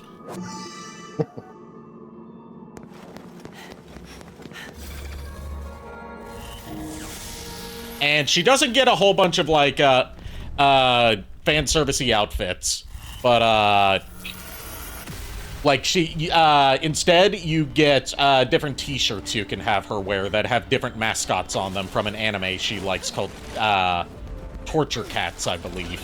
And it's like different little cartoon kitties being executed in different ways. Like the one she starts out with is one with a cat named Steak being burned at the stake. Oh god.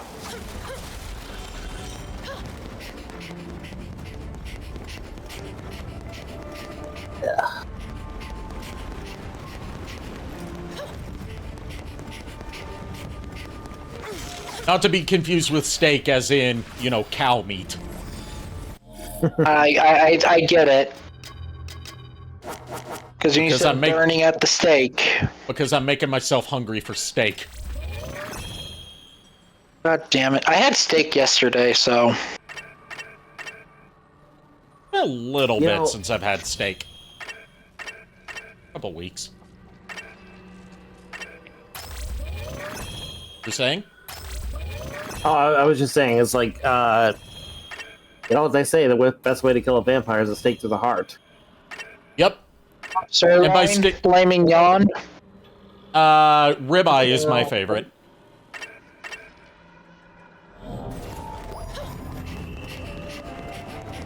Ribeye, cooked medium, seasoned with salt and pepper.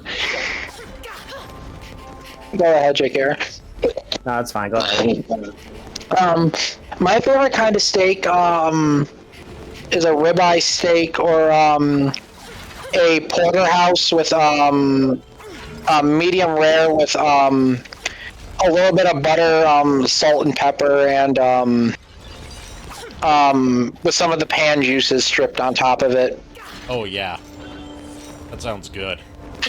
I mean, Lulu, every time I make steak, she just devours it so quick because of it, and I use everything, including the pan drippings. It's a great... I just thought of, like, the dumbest thing, one of the dumbest things I could do as, like, a side VTuber persona, like how Tricky has, like, that spider girl that she sometimes streams as. A Minotaur girl named Mistake. Oh my god. I mean, go for it. I do not need to be spending money on a whole new persona now when I still need to get stuff done for this model. I'm already working on one for my Belmont and one for Paladin, Moby and Fox Girl Gardevoir, so I'm already screwed.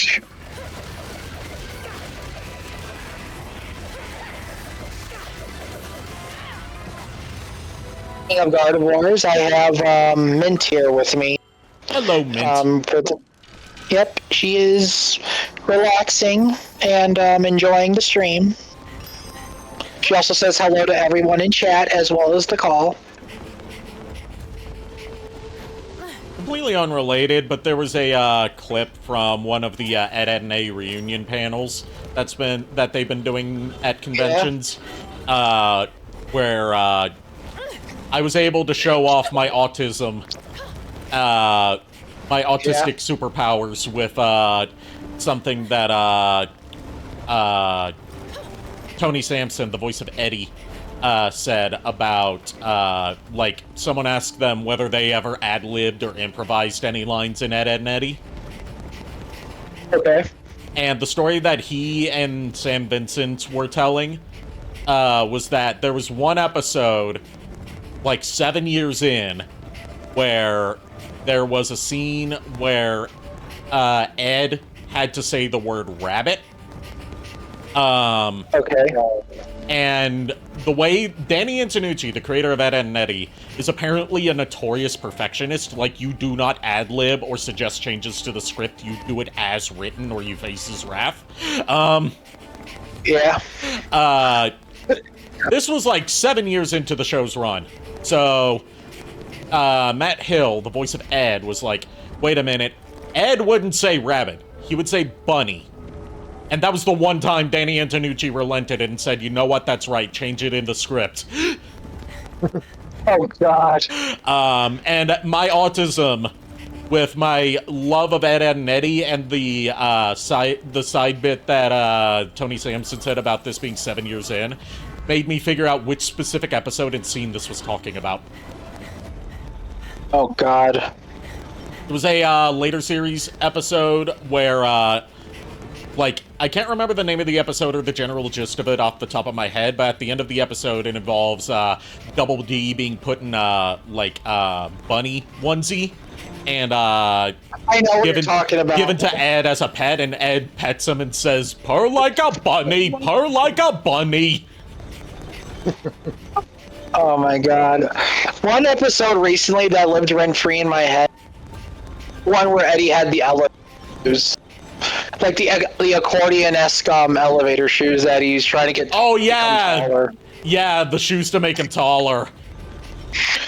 Only instead, he launches upward and then slams back down to the ground, and he's just like, oh, Launches God. upward into space and then gets knocked back down to the ground. Pretty much, yeah.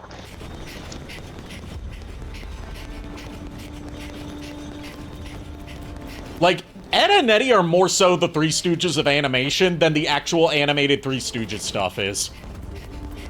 Like, to be fair, with a lot of the stuff in Ed and Eddy as well, it intrigues the imagination of kids because all the scams that those three, all three Eds do, like, be real, everyone wanted to try some of those.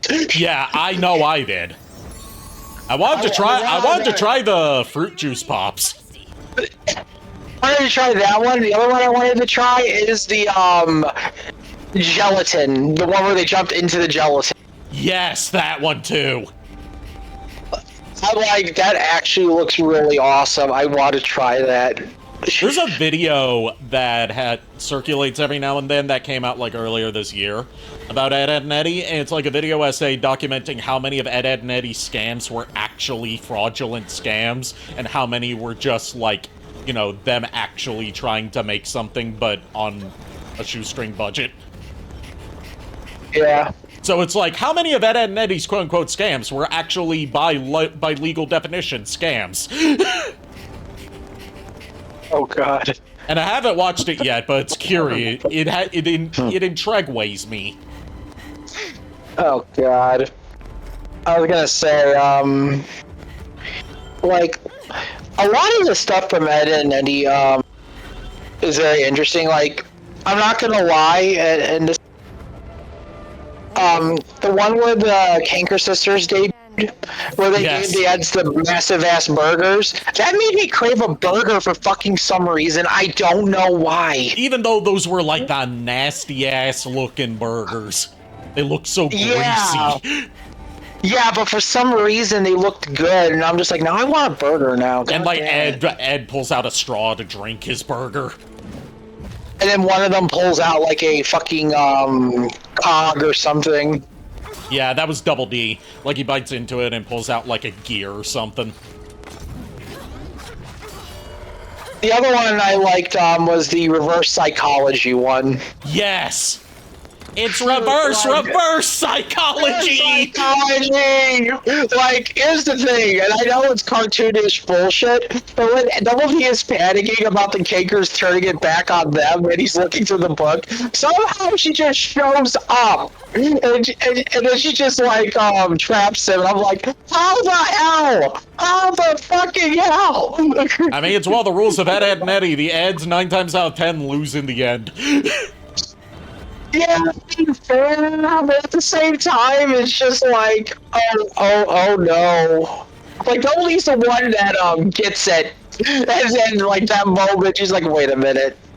No, this is bullshit. Oh God.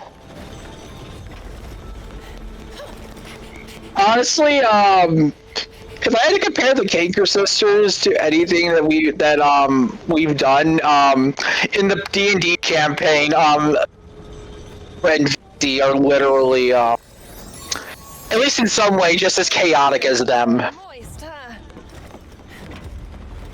That was in my opinion. That was Viola's reaction to catching Froggy. You're kind of moist, huh?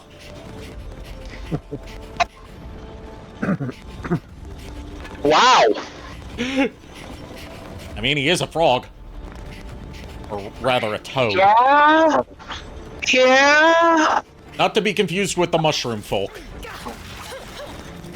God forbid. Or the X-Men. Sorry, he's not an X-Men, he's an X-Men villain. The, member of the Brotherhood of Evil Mutants. Good lord. I was gonna say, another thing that made me crave food from Ed and Eddie was when they were making that massive-ass pizza. Yes! Like, Ed belly flopping on that dough and just making it, and I'm just like, how are you gonna fit that in the oven? I mean, that's gonna look like an awesome pizza, but how are you gonna do that? Okay, what about the episode where, like, they're all having the flashbacks, and, like, it's supposed to be a parody of clip shows, and in one of them, it's about them, making this gigantic pancake. Yes. Yes, the other one I also liked was, like, as far as the food goes, the giant pancake. Yeah. The giant pancake, definitely. The other one I liked, is, God, what was it? When Ed, X was wearing, okay, this just made me laugh, but not crave food, but when Ed jumped into the pool and his box of instant, gravy, like, got into the school pool. So yes. It became from chlorine water to chlorined gravy.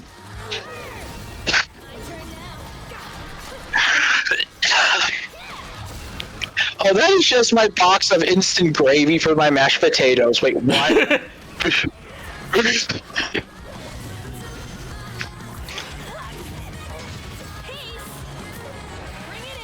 Oh, you know what they say about gravy? Gravy! Oh my god, I actually have some Bob Evans roasted garlic mashed potatoes upstairs I can actually make if I wanted to right now. I've got some microwave instant mashed potatoes.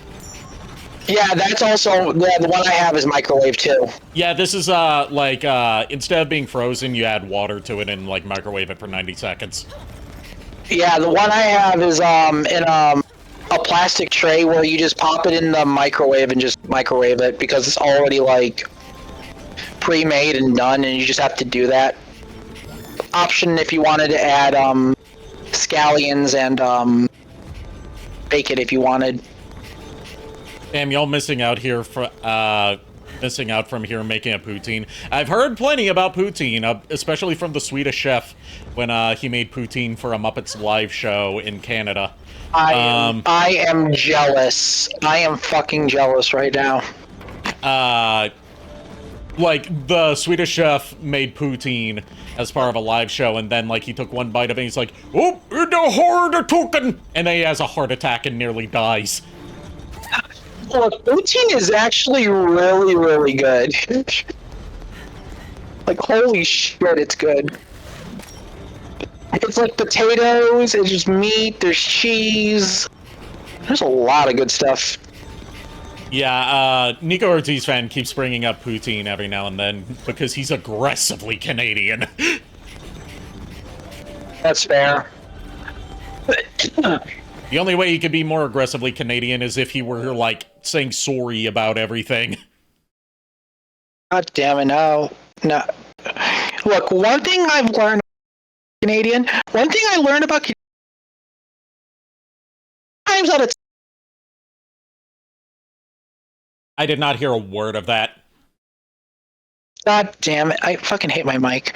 I was going to say, from my experience of hanging out with a friend who was Canadian, 9 times out of 10, if you try to argue,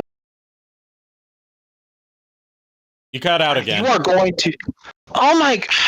It'll be worth it. It'll be worth it. Is that better? Yes. As I was saying, I have a friend who's Canadian, and from what I've learned, 9 times out of 10, if you try to argue with one, you are going to lose, no matter what. You're going to lose because they're so aggressively polite towards you that you just don't want to fight back against them. Well, also 9 times, they're never wrong. Yeah. And Nico Ortiz said, just I'ma go to Timmy's and do a rip and suck some syrup out of a tree, and yes, you will, in regards to, you will always lose an argument with a Canadian. Yeah, I know this. I'm not stupid. Look, look, there are battles I will fight, and there are some I will just say, nope, fuck this. Cutscene time. Alright.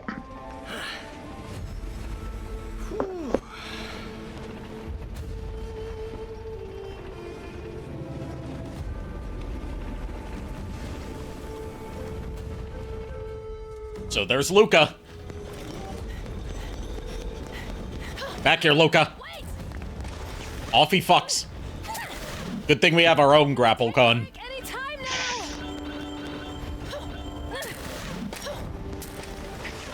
Not even I'm just an asshole in war like real war. Yep.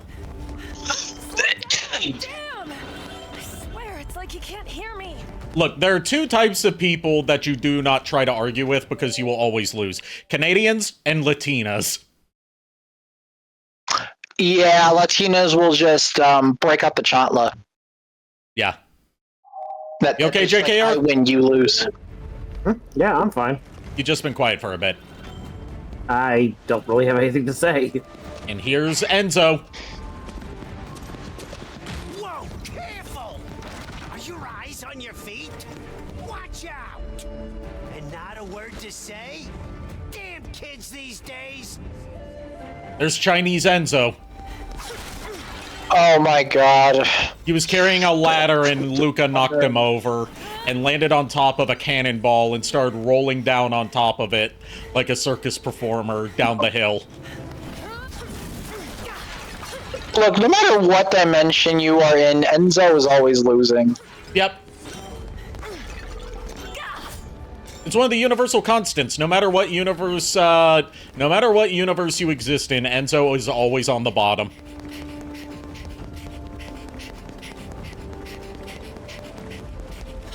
But hey, at least here he's not a mafioso. Instead, he's just a soldier.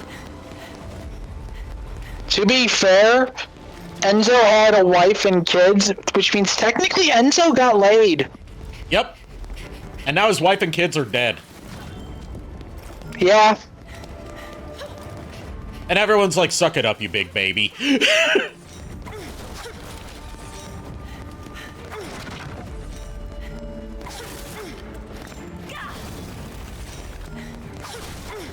Like, there is an aspect to Enzo that, a lot of people don't think about that's led to, like, some fan speculation, which is that, like, he's a loser in this group because he's just an average dude with no magical powers and no good skills apart from information gathering among basically, like, superpowered humans and, like, literal heavenly beings in human form standing in front of him. But, like, he's still a mafia boss outside of that. So, like, he's still got people that fear and respect them. He's just at the bottom rung of this group. So it's like, what's he like outside of this? I think he's still pretty... I think he's still pretty low on the totem poles. Yeah, he's definitely not like one of like the Dons. He's more so like, you know, a lower, an underboss. Look, he's not a Don, he's a donkey. Yeah, he's a donkey because he's a horse's ass. Also, what time is it, by the way? It is 9:54, so you should probably get to checking on that package, if it's here or not. I will return. He told me to let him know when it's close to 9 o'clock you guys' time, so he can check to see if his one of his packages has gotten here. Because it's Okay. they said it might be delivered by 9 p.m. tonight. If not, it'll be there tomorrow.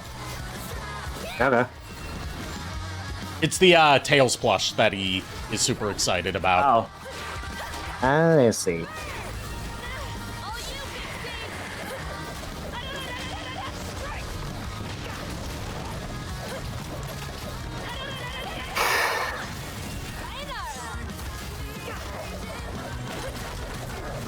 You getting tired? Because you sound like you're getting tired.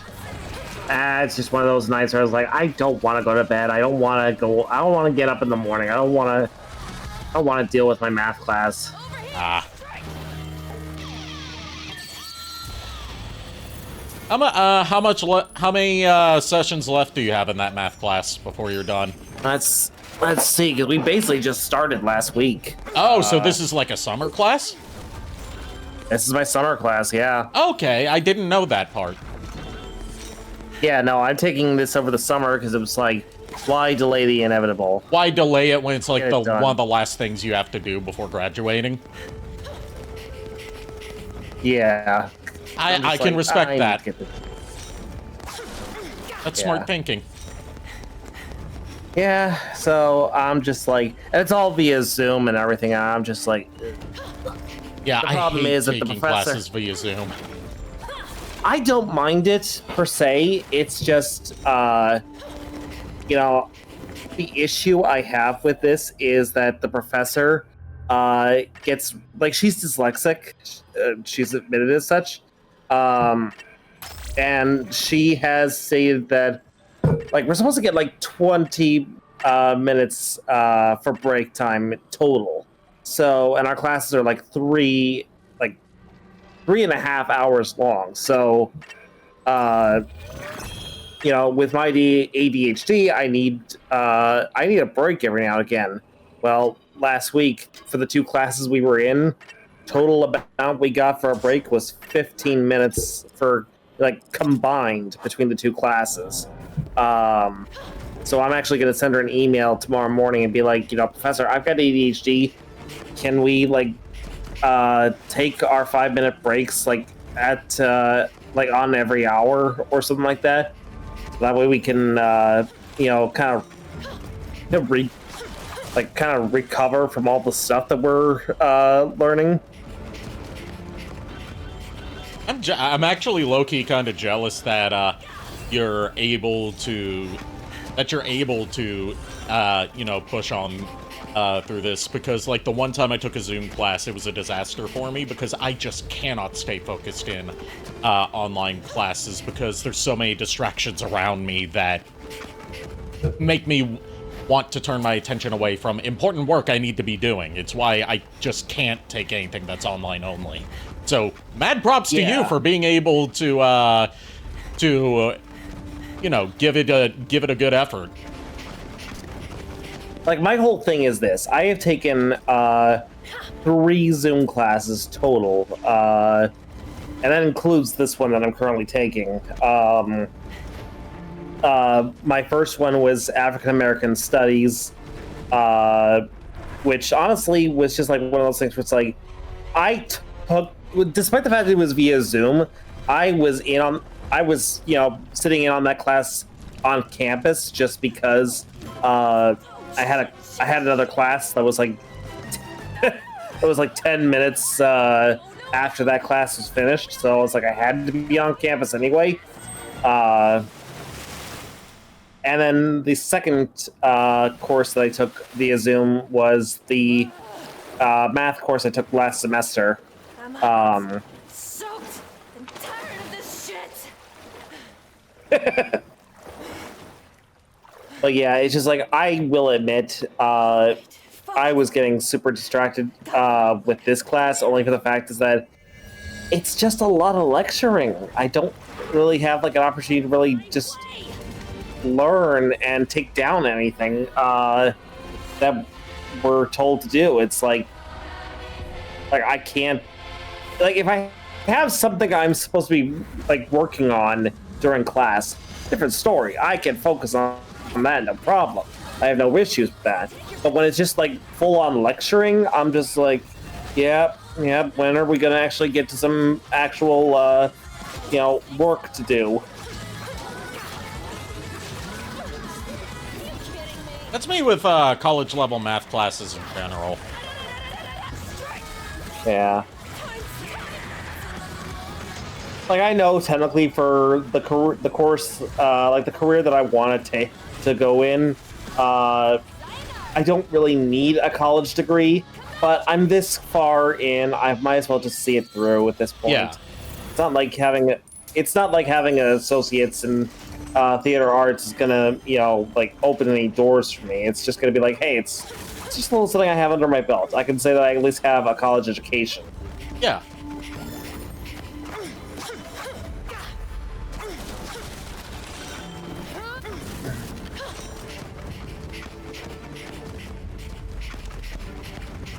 Oh god! You know, funny thing is, back when you know, with back to the whole like stake through the heart business, I will admit, when they always said it's like, oh yeah, I kill a vampire with a stake through the heart, I legitimately thought it's like, how the fuck are you gonna hit a stake through, like a piece of meat through a vampire's heart? Very carefully. I'm back. I mean, Welcome back. Welcome back. It didn't help that. Go ahead. Finish what you're saying, JK, before I say my thing.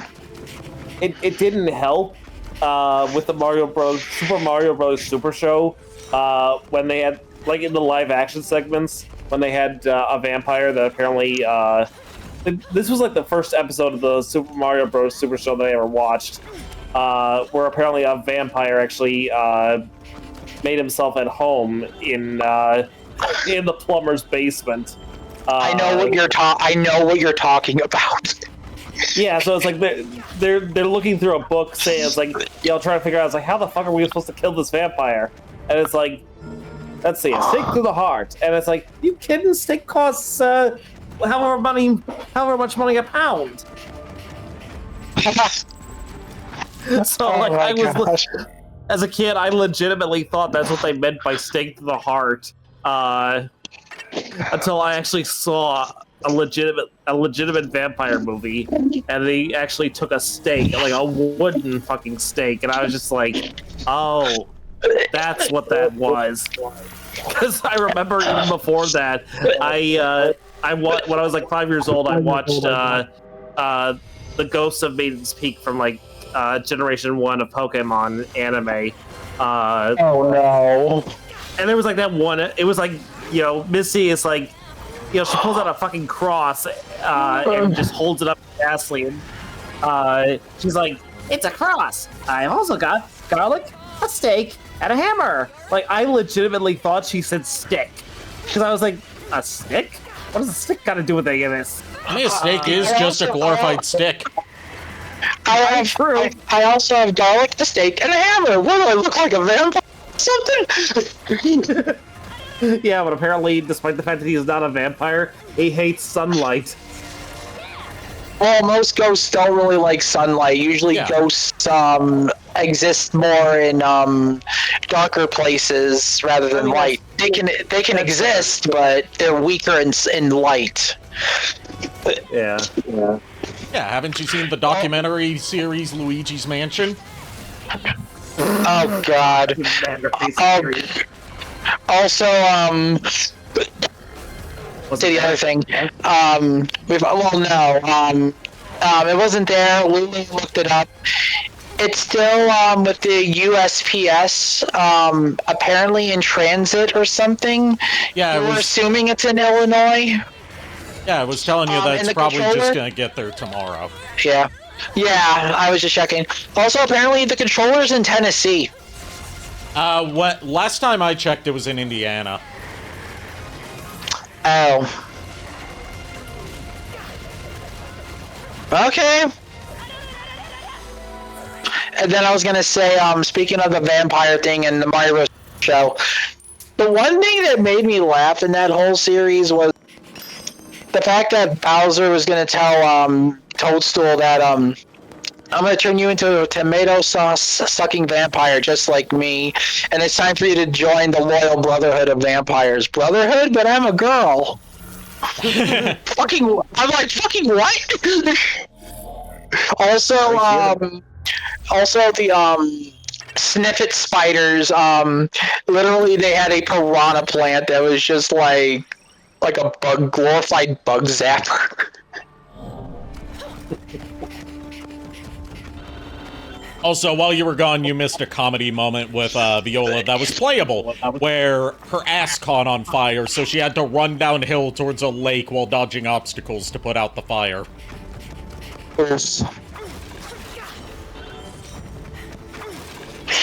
But yeah, so yeah, they'll probably just be here tomorrow. So you were right. I'll have to be patient because I'm excited. But if it doesn't show up by 2 or 3 days' time, I am going to be raising hell. Yeah, if it doesn't show up within like a couple days of it supposed to be there, that's when you call and be like, hey, what's going on? But hey, what the heck? Yeah.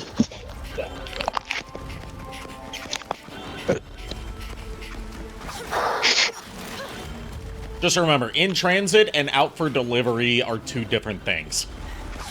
Yeah. Yeah, what does in transit mean again? In transit means that they're moving it from like stop to stop, on like from office to from sorting center to sorting center. Out for delivery means it's on the truck getting ready to be delivered to you. Yeah. Okay. Be careful, or he's gonna end up. Also, if Lulu's got, if you guys are having this ship via USPS, then I highly recommend you guys sign up, and it's free to do. Sign up for like text message notifications. I don't know if your phone reads texts out loud to you though, Nico. They do. They do not. They don't usually read out text. The most I can even do with it is tell my phone to pause and play YouTube videos, ask Google or Gemini a question or scenario, or tell my phone to answer whoever's calling me, but never. And 9 times out of 10, Google has a fit. Well, you can still have it send notifications to Lulu's phone, so like she can. So, like, she'll be aware of when it's delivered, and it'll also let you know, like, if it's delayed. Yeah, I think Lulu does have that. Yeah, you just have to, like, sign up for it with each different package. Yeah. Yeah. It's what I do with everything that I get shipped to me via USPS, because I'm like, I want to make sure that, like, how do you think when I get these done? Why do you think it is whenever a package arrives for me around like during stream time, I'm like, hold that thought, I'll be right back, I gotta go get a package because I got because it tells you. Like I said, it's just I am very excited for this plush because I've been looking for this damn thing for a while. And I'm just excited, and I am just very excited. Understandable. Have a nice day. Yep, I will try. But it's too late to have a nice day. It's nighttime. Boy, you said it. All right, take it easy. Joke's on you, vampire. Never sleep. Then what am I? Half vampire.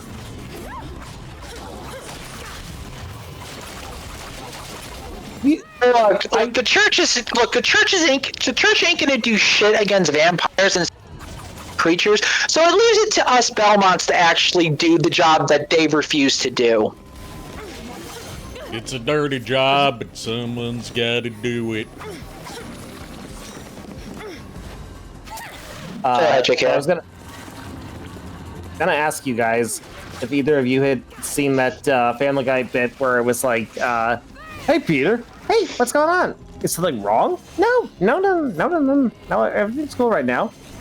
Might be some problems later, but we'll cross that bridge when we come to it. I can't remember what that's from.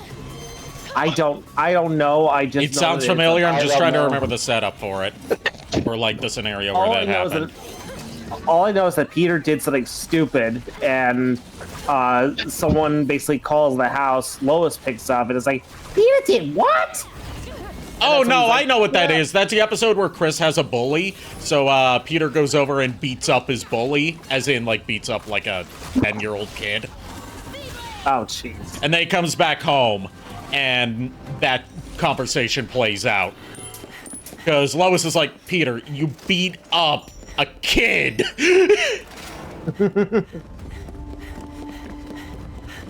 And she makes him apologize to the kid, like a mother making her bratty little son apologize to a kid he was bullying. Oh God. Well, I mean, at least Peter actually gives a shit about his son. Yep. He cares about Chris. Whether he cares about Meg or not depends on what season it is and who's writing the episode. But there are times he cares about Chris, and there's a lot of episodes where it shows he does care about Meg, even if he acts like he doesn't like her or hates her or whatever. Like it's very dependent on episode to episode basis. The writing's very inconsistent on Family Guy. Like, I only know the bit because I found this on TikTok. Apparently there was like, you whistle at the woods while on the res at night. Apparently that's like some sort of Native American thing where it's like, you don't do that, because apparently there's like some sort of stupid like cryptid or whatever. I don't know. It was never really well explained to me. I never understood it. But apparently it's like the dude did that, and it's like then it cuts to the sliding door, and it's you hear like this moaning sound, like not even moaning, but like almost like a growling howl / moan going off. Like that? Okay, yeah, but pitch down. Only a little more, basically that, but a little more creepier. Yeah, pitch down and a lot spookier. Then the thing speaks to you in a demonic voice that says, "We're here to talk about your car's extended warranty."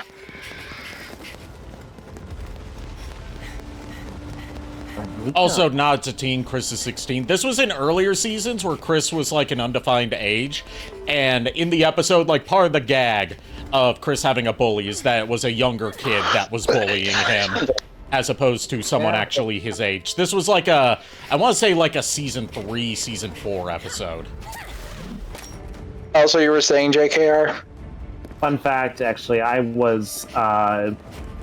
actually was bullied by someone who was younger than me when I was in my teenage years.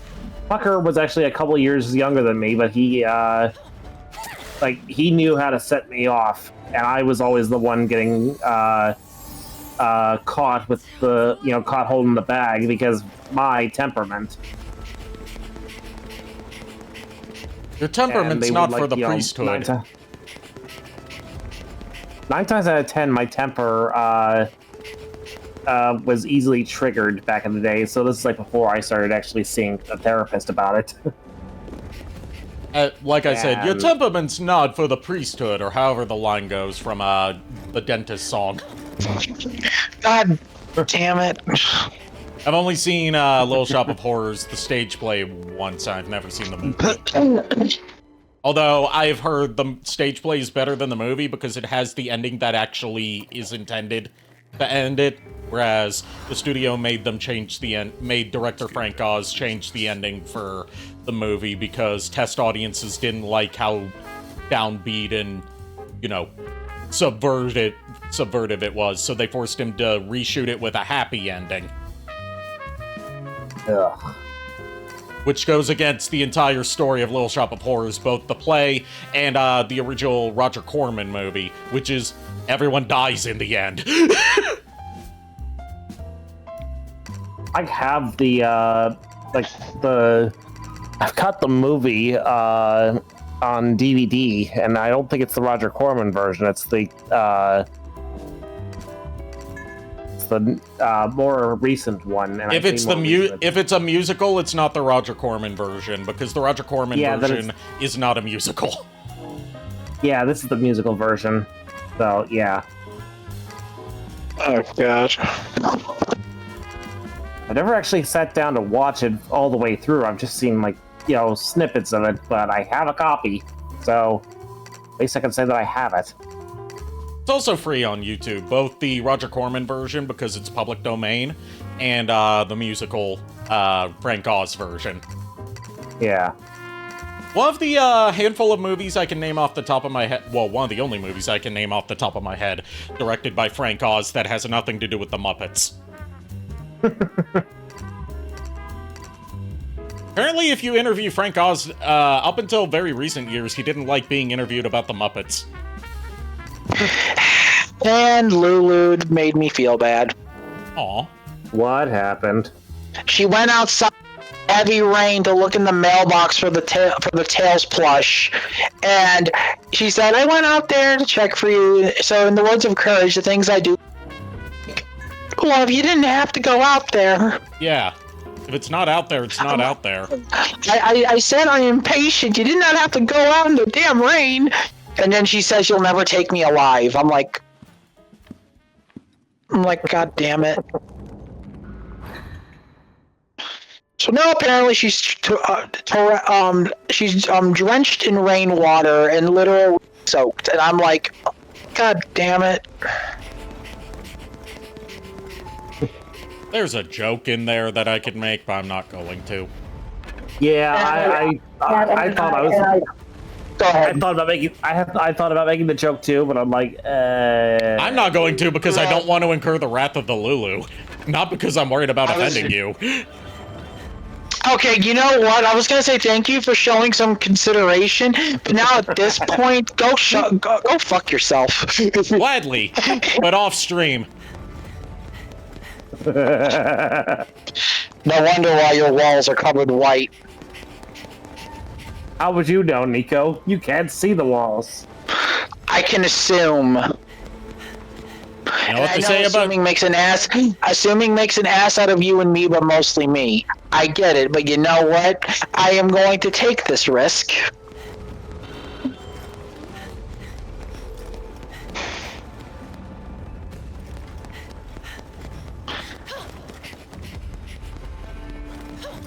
Okay. Need to go that away, which means I'm going to explore over this away. Ah, yes. That's one of the things about Bayonetta 3's level design, is that a lot of the hidden stuff doesn't require backtracking anymore. Instead, it just requires going off the beaten path. Charlie. I hear a Lulu. As do I. I'm fried right now, I think. You've been smoking weed every day. Smoke weed every day, but it's not even 420. No, 420 was... Either the day or the time of day. Yeah, 420 was 1 months ago, or 2 a few hours ago. Or in a few hours, depending on your definition of 420. I mean, true. It depends on your point of view. Look, it's 420 somewhere.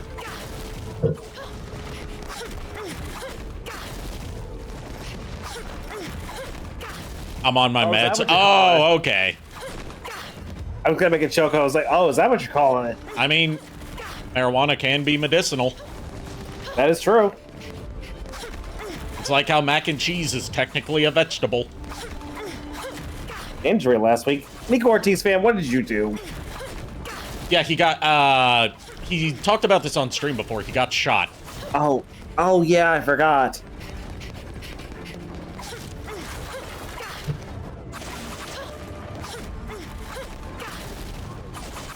It's like ibuprofen.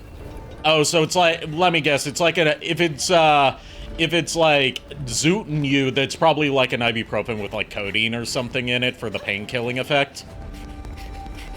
You got shot 8 times. Ouch.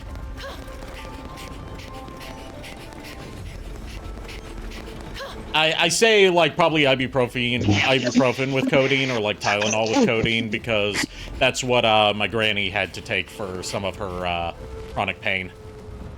What happened? Just talk about, like, what kind of medication Nico Ortiz is probably taking if it's making him zooted. Fair enough. Also, I had to go help Lulu, get her slippers into the wash, and, I gave her a hug for what she did. And I'm like, don't do that again, please. And she's like, I don't listen to you. I'm like, God damn it. Okay. We're just about to get into a boss fight. Okay. And it's the werewolf again. Of course it is. Werewolf? Werewolf. Werewolf? I don't suppose that katana is laced with silver, is it? No. Fuck. Well, the werewolf is here, but that's not our boss. It's this homunculus. Lulu is hopping on to see the werewolf. Even if... Oh, the werewolf's gone by now, but I can pull up its model. Or, like, its character page. Yeah, she's curious, because she loves werewolves. Yeah, if she, if I know when she's in chat, I'll pause the game and bring it up. Oh, she's coming right now. You want some too? It's bacon time! Bacon! Because it's a giant boar homunculus. Get it? It's bacon! It's bacon! Who wants bacon strips? Me! I'd get it myself, but I don't have thumbs! Oh, God. I love bacon, I love you. I love bacon, I love you. Bacon strips. There's the werewolf. God. It's like a werewolf with, like, a lot of stained glass looking, like, capelets coming off of it, and, translucent pink, gradient pink to purple, bent claws. There you go, Lulu. There's your werewolf. There's your werewolf. It's called Strider, the Twilight Wanderer.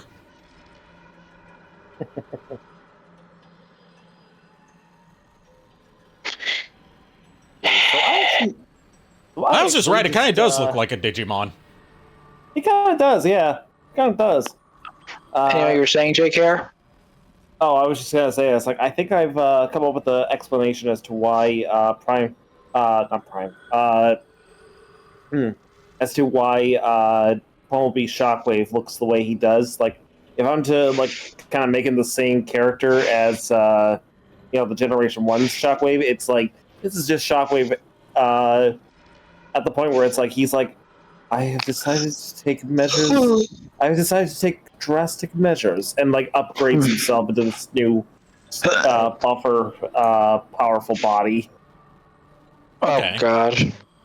Lulu said, not bad, but could be better. I mean, this isn't like your typical Wolfman. It's got some lore to it that I cannot say without getting into spoilers.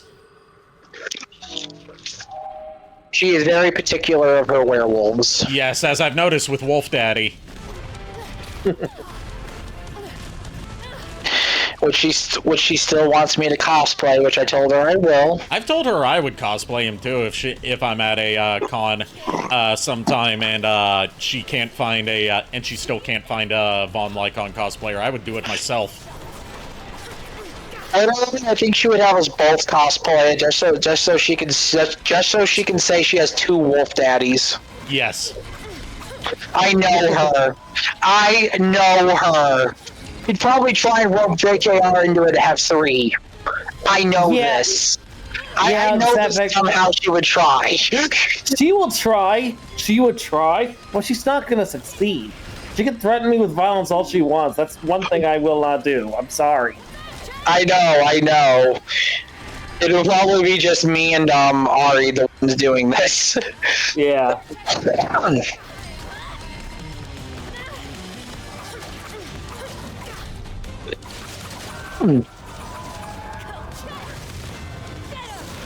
Hey, Timo's in chat. Timo's in chat. Hello. How you doing, Timo? Heyo, Timo. What's up? Can't really look at chat right now because I'm fighting a giant boar. that's on fire. Yeah, it's not. I mean, look, I know it can be. I know this game can be a bit of a bore, but It's never a boring moment when Bayonetta's around, except we're not playing as Bayonetta, we're playing as Viola. No. But yeah, Tebow. Also, welcome to the call. Hello. Yeah. Hello, darling. Fuck!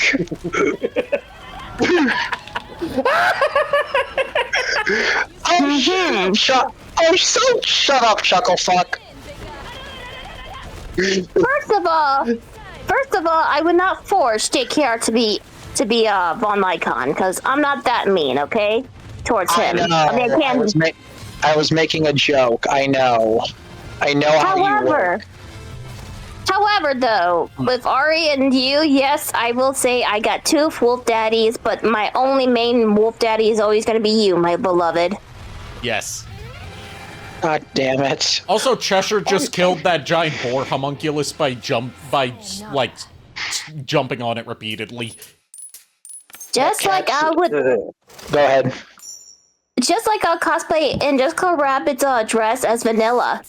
Just when I thought I finally had him. So what you're saying is that if Nico is your main wolf daddy, does that make Ari the side one? Yes. If you're gonna put it that way. Oh God. Perhaps, but the unofficial thruple we have, knowing this, it would probably happen. My address is 123 help. It's just like I'm Sypha, Nico is Trevor, and Ari's Alucard. Yep. Bringing up the gallery to see if I have the 3D model for Strider.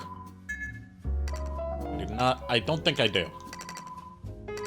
I do not. I do have the 3D model for Madama Butterfly. Pretty. Hello. This is Bayonetta's main contract demon. Oh, she's pretty. Yes, she is. And let's see, here's your dragon, Gamora. Oh, that's a dragon, all right. Love it. Would you like to see his powered up form when she does the Deadly Sin ritual? All right, I'll see it. Sin Gamora. It turns into Godzilla. Basically, shit Hey, Godzilla. You know what? It's cool. It's cool. I approve. And for its finishing move, it doesn't just unhinge its jaw; it unhinges its entire abdomen to fire its beam. I was going to say, also, Cheshire the cat is smoky in this game. Yeah, I don't have a 3D model of Cheshire. Here's the Alaroon. God damn it. And yeah, angels and devils. And homunculi.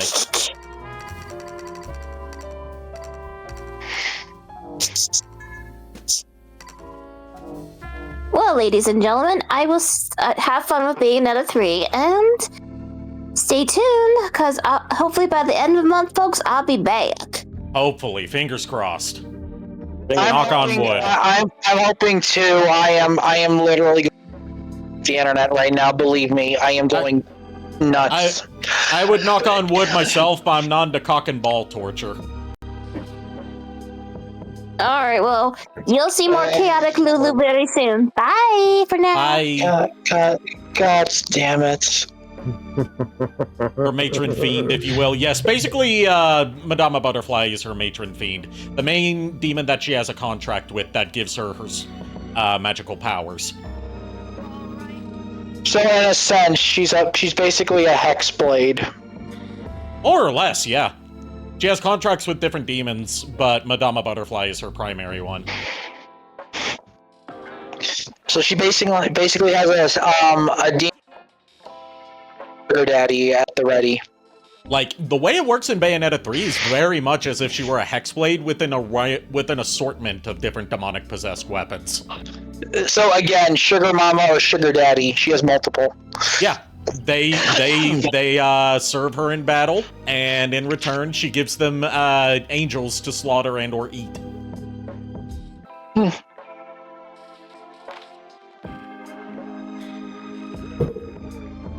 Except when she's wearing a Mushroom Kingdom outfit, then it's Bowser. Yeah, except for when she's dressed up as Feature Daisy. Another bug bites the dust. I caught this fucker trying to buzz around my computer.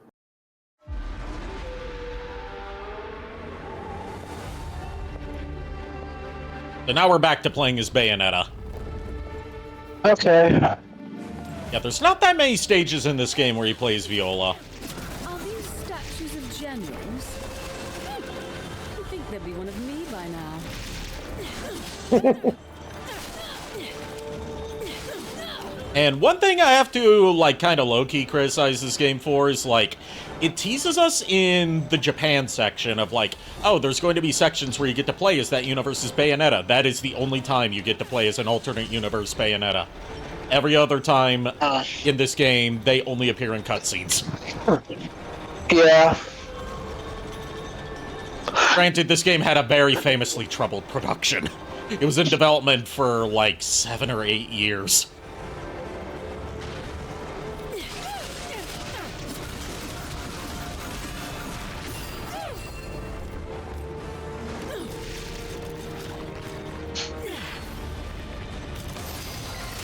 Anyway, our war train's gone now, so we have to rely on Mommy Butterfly and, you know, my regular demons.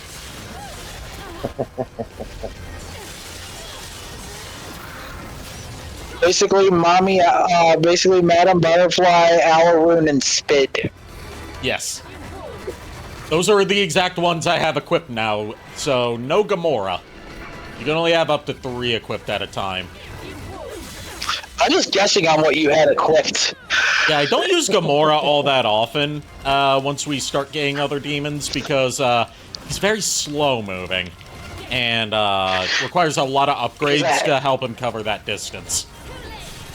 Yeah.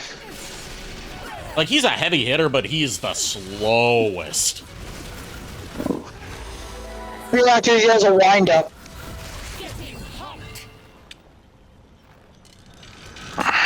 Like, the only one that's technically slower than him is one we get later that's literally stationary.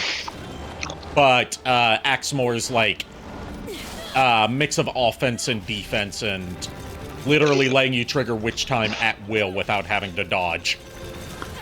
But at the same time, since it's a stationary target, that means it's prone to being attacked. And also, you know, it can't move from its spot. Get back here, kitty. Hence the word stationary. She's a sugar baby in these relationships, says Timo. I'd say she's more the sugar mama. Because, remember, Bayonetta's definitely dominatrix coded. God dang it. Like, it's to the point where when the first Bayonetta came out, and, like, the first wave of Bayonetta Rule 34 hit the internet, Hideki Kamiya got mad on Twitter, not because people were making porn of Bayonetta, but because they were portraying her as the submissive one, rather than the dominant one in those situations. So literally, they were portraying her as the bratty bottom. Not even the bratty bottom, it's just, like, stuff where, like, she was, like, being dominated by, like, an angel or some other monster, when he's like, no, she would be the one dominating them if you're gonna have some monster fucking going on. Oh, God. He's like, I'm fine with you making Rule 34 Bayonetta, just stay true to her character. Oh, bye.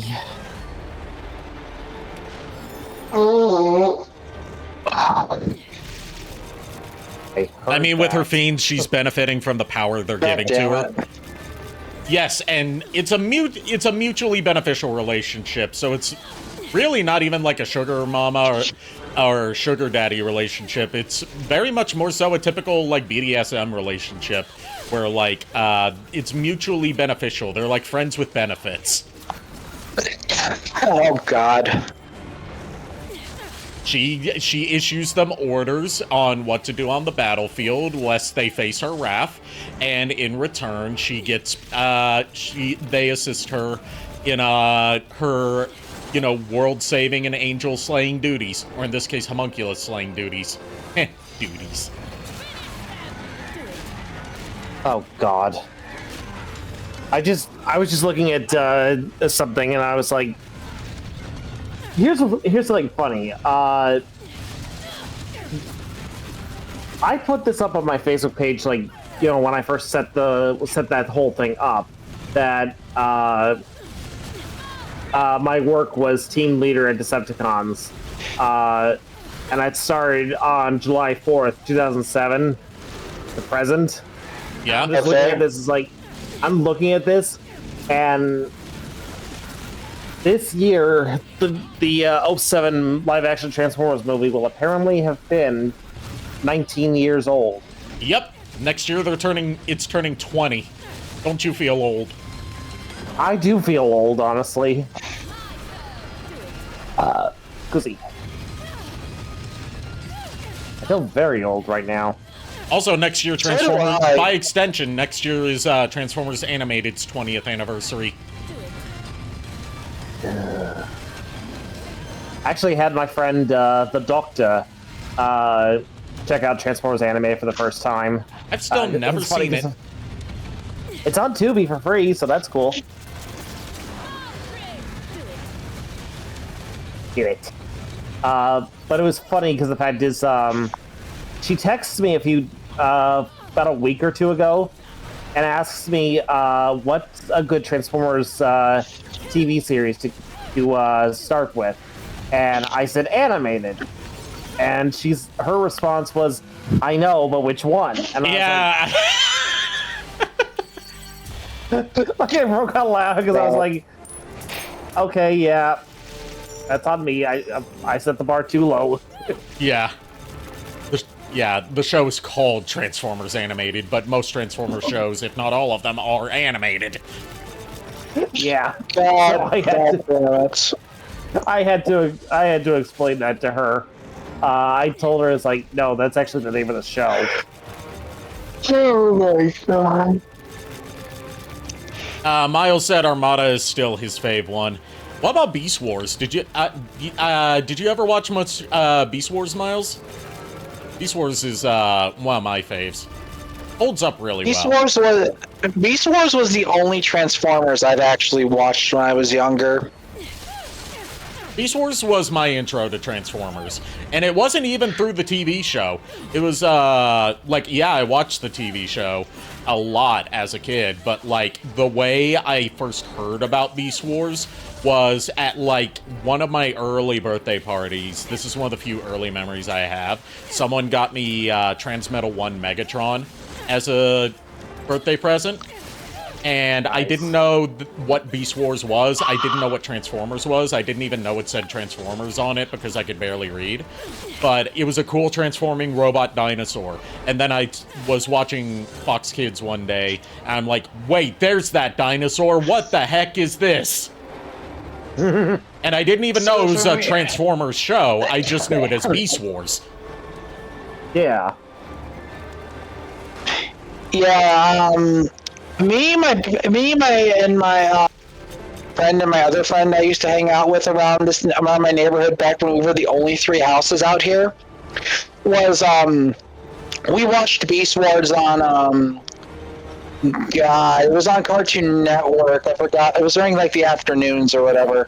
Yeah, there was a brief period where they aired Beast Wars on Cartoon Network. Yeah, that's where I watched it, and we found the N64 game. Oh God! And we played it. We had fun with it. It's what Matt McMuscles calls a poverty fighter, where it's like not up to the standard of like Street Fighter or anything like that, but like you could still have some fun with it. Yeah, but to be fair, this was back when me, my childhood friend, and my other friend were not even like that into fighting games anyway, so we didn't care. Yeah. Like it was Beast Wars. Like we all thought Cheetor was the coolest one, and I remember that one year I got a Cheetor figure, like one of the like a bigger Cheetor figure for Christmas.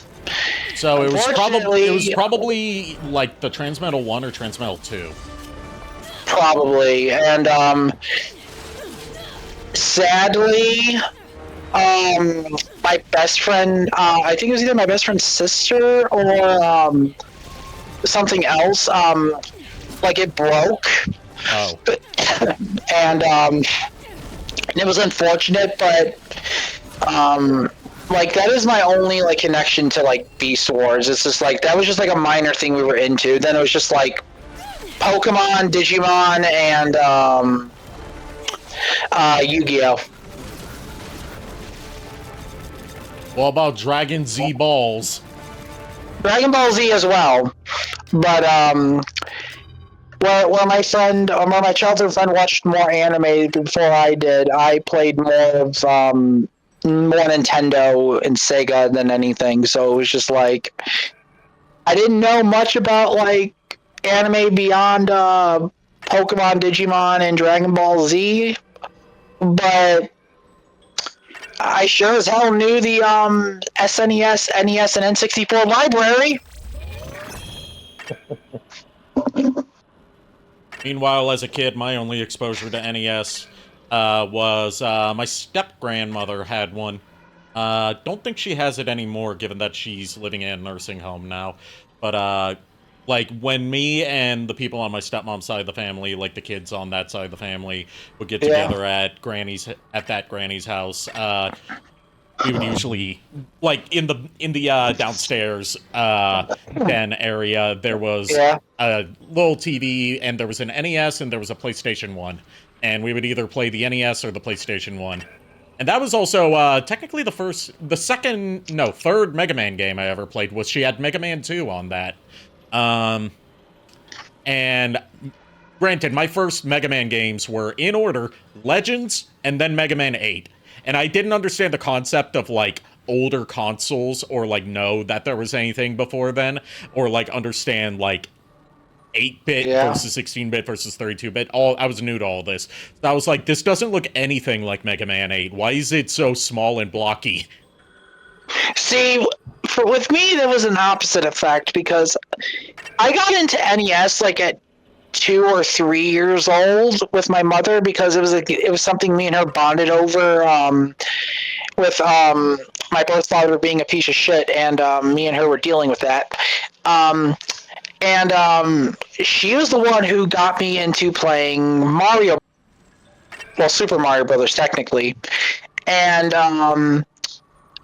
every time I played her, I always wondered, how the hell are you getting further than me so quickly? Till I learned she was using shortcuts, and I'm like, okay, so I'm gonna have to learn how to beat this without shortcuts to be better than you.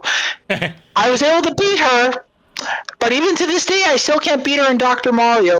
I will proudly admit, my mother, I love her dearly, but she is terrifying at Dr. Mario. Terrifying. My parents and I never really bonded over any video games, because, like, they weren't console gamers, and my dad was never really into video games. He would take me to, like, arcades, but that was about it. And my mom, she's very much, like, you know, the peak of her video game interest was, like, she loved Pac-Man and Miss Pac-Man. But in recent years, we found one game that we bond over together, because it's one of the few games that she can grasp, because its controls and rules are so simple. Dr. Robotnik's Mean Bean Machine.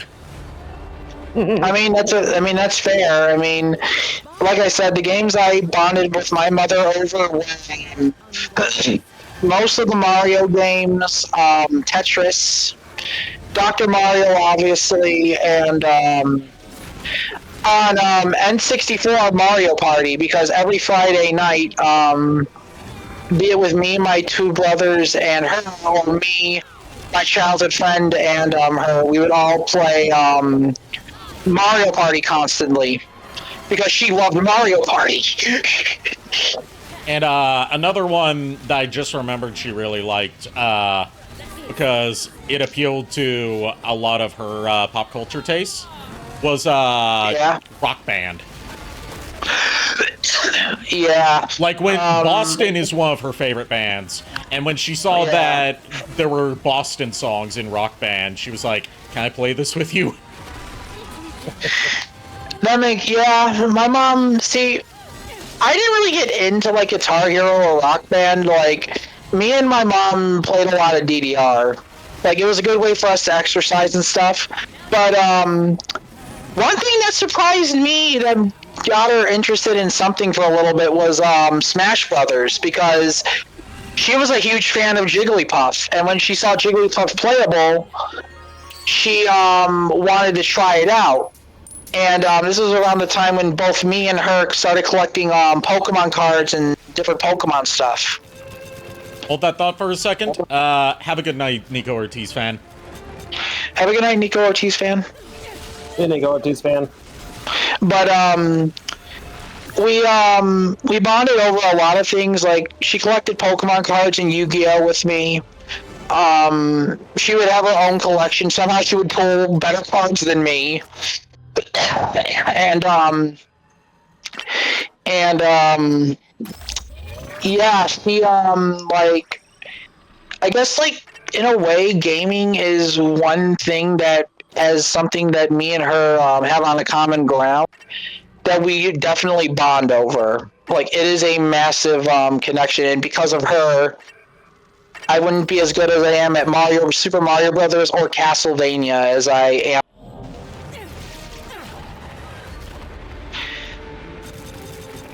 Then I got a Sega Genesis and then Sonic Spinball, then I started to regret my life choices. Because I wanted to get a Sega Genesis for Sonic 2. And I got Sonic 2, but then in the clearance bin, there was Sonic Spinball for $5 brand new, and I was like, okay, I'll try this. I beat the game. I don't want to do it again. Because it's complete and utter bullshit. Yeah. Mainly the final board and the lava powerhouse area is what I find bullshit. Yeah, I've never beaten Sonic Spinball because like, a lot of it depends on how much you like pinball, and also like how much you like bad pinball. Look, to be fair, I like the music in Sonic Spinball, and when I noticed some of the Sad AM characters in there, which, by the way, the only time any Sad AM characters show up, yep. I loved the game. I did when I was younger. Then I played it later on Mega Collection, and I was just like, why the fuck did I play this? Did you know there's a rare variant of Sonic Spinball that only a certain amount of copies exist of? Okay. Because it's a similar situation to what ended up happening with Michael Jackson's Moonwalker for Sega Genesis, where like they had to remove a track from the soundtrack at the last minute after copies had already been shipped to retailers. Yeah. And it was basically, you know that awful option screen music in Sonic Spinball? Oh, you mean yeah, the one that sounds so bad because it's not programmed correctly, so it's using the wrong sound font. I'm guessing the song is Beat It. No, it was like one of the, it was like either Green Hill or like the main theme from Sonic the Hedgehog 1, but they couldn't use that because that was, Sega doesn't own the rights to those songs, which is why they appear so infrequently in modern Sonic games. The Sonic 1 and 2 were composed by one of the members of the band Dreams Come True, So anytime that they want to include his compositions, which are unfortunately the most iconic songs in Sonic, in like classic Sonic, they have to negotiate royalties with him. Look, I'm not gonna lie to you. I was that one kid that loved Emerald Hill music better than Green Hill's music. Yep, and he composed that too. Yeah, and I guess in a way, Emerald Hill has a big significance to me and means more to me because Sonic 2 was the first game I played, and of course, I played as Tails because I found Tails cooler than Sonic. Yeah. And that was the first game me and my childhood friend, when we were like 2 or 3, played together. And I guess I kind of consider that like our song as friends, as well as the fact that we're basically akin to Sonic and Tails in that sense. Okay, that's cute. Also, fuck Chemical Plant Zone when we were younger because we always drowned it. We never figured it out until like later. Ah. And then I learned that you could just spin dash up a hill in the water, jump, and just shoot straight up to where you have to go. And that was just like, oh. Yeah, I should have learned that. But yeah, no, I have more connection to Sonic 2, and like, yeah, that game, no matter what, I even still listen to remixes of Emerald Hill to this day because I just have so much nostalgia for it, and I wish they bring the song back in modern Sonic games. Like, I don't care how, like, I just wish they'd bring back Emerald Hill or Angel Island instead of Green Hill for the umpteenth time. Green Hill's not that good. Emerald Hill's better. No. Emerald Hill is definitely better because I get more excited playing through that stage than I do Green Hill. It's also a more interesting stage to play through than Green Hill is. Yeah, especially since the fact you can get all 7 emeralds before you even reach Chemical Plant. Yep. Which is why I can only get 6 of them because I can never find that final lamppost. But I usually end up getting all the emeralds, and I just like, look, I love Supersonic and all, but I just play as Tails just for the fact that, again, Tails is my boy. And second, Two-Tail Fox go burr as he destroys a certain car that has a drill on the front of it. No offense to those currently present who drive drill cars. Fair enough. Although my this one friend I used to talk to, who I don't mention anymore, but I made fun of him in character because the group I was in, we were all pairing each other to Sonic characters.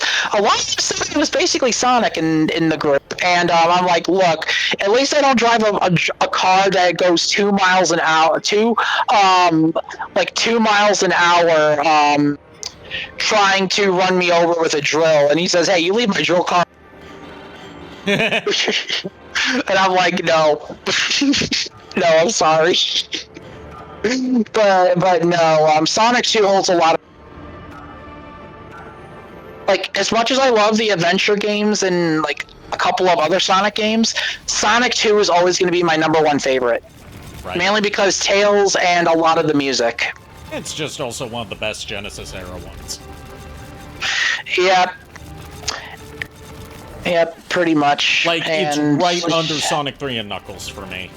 Sonic 3 and Knuckles just barely ekes it out because, like, while the highs in Sonic 2, like, while its best moments are the best of anything in, like, the entire Genesis library, Sonic or otherwise, 3 and Knuckles locked on together is more consistently good.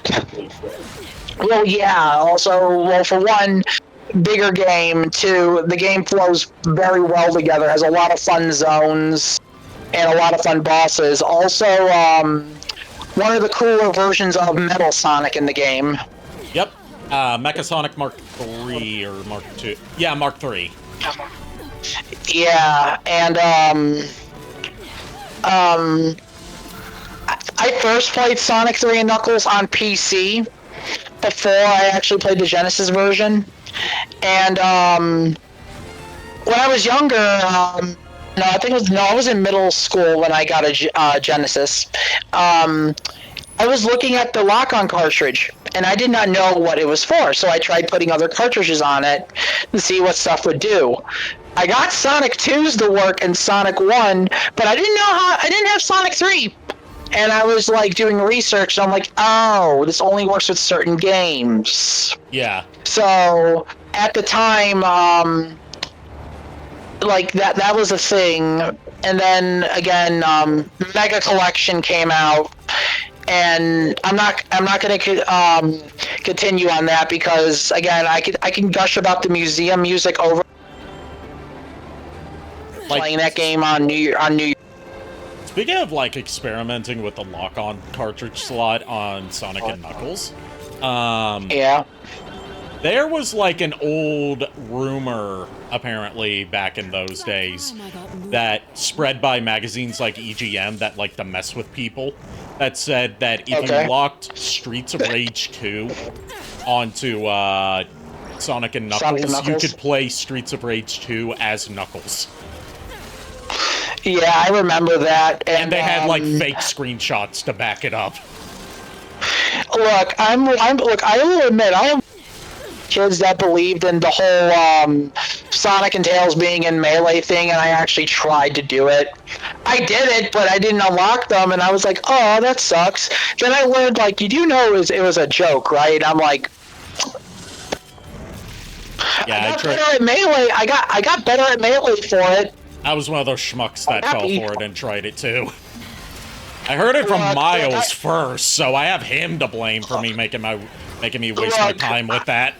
Look, I'm gonna be honest with you, I wanted to play as Tails and just be like, okay, I get to beat up Giga Bowser as Tails, let's go.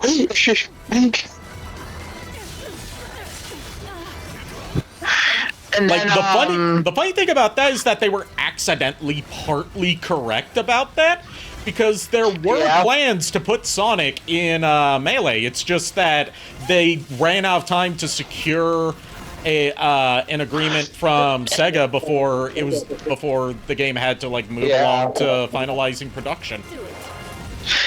Yeah, and then one time I stayed over at a friend's house.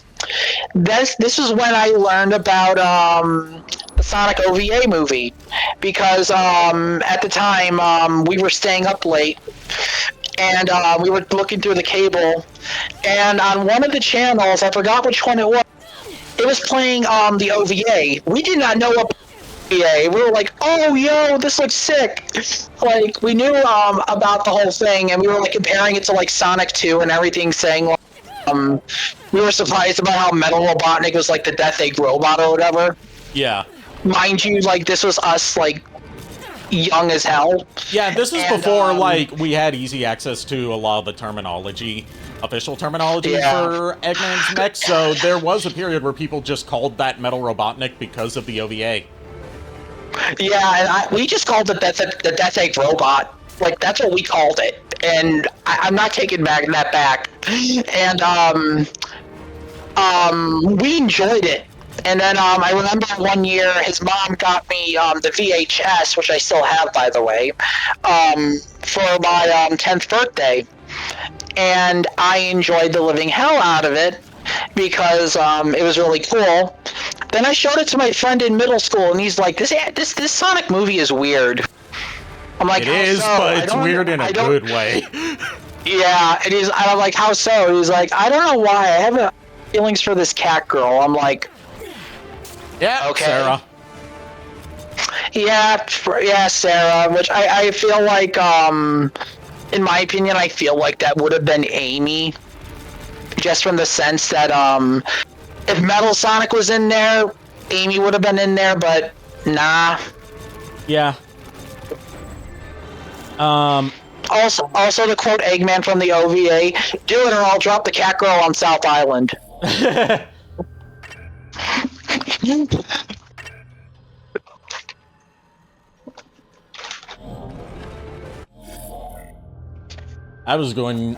forgot what I was going to say, but, yeah, very much in agreement about the OVA. Yeah. I wish that Sega could sort out the rights issues with it to get, like, a proper home media release outside Japan.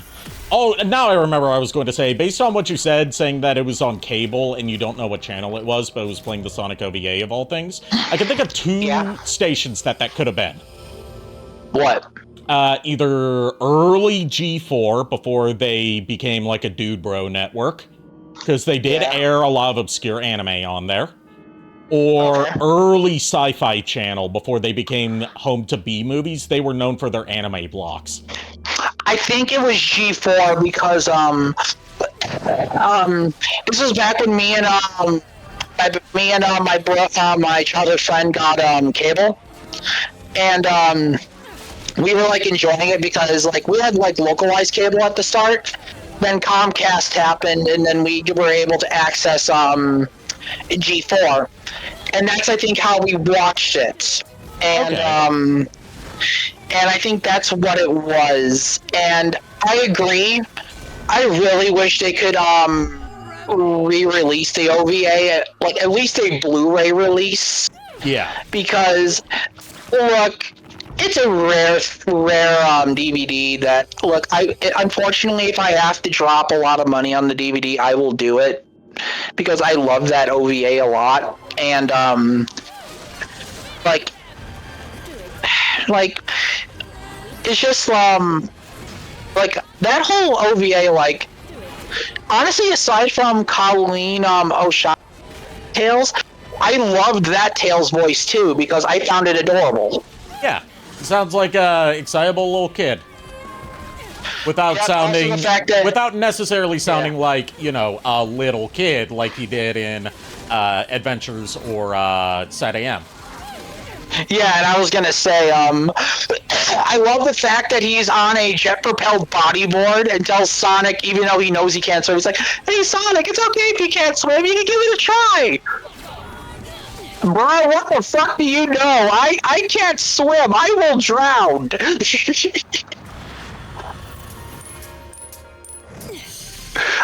I just love that. I'm sorry. Anyway, Bayonetta. Yeah. Sorry.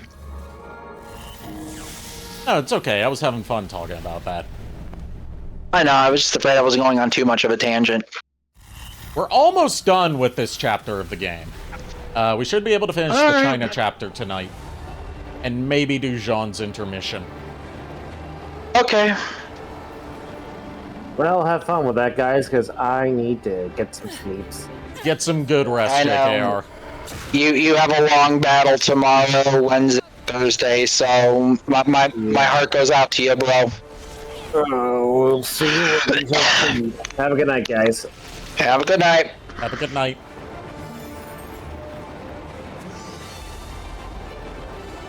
Just remember, the Force is the Force, of course. Something, something, I can't remember how the rest of the song goes. Basically, it's a, it's something I heard on a local radio show when I was a kid once, when they were talking about Star Wars, and the woman they were talking to was an accordion player, and she had basically written a parody of the Mr. Ed theme song, except it was about Star Wars. Oh, gosh.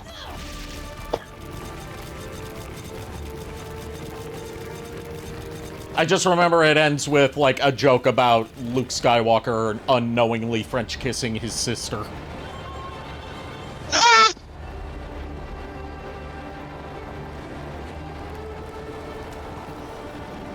Oh, brother.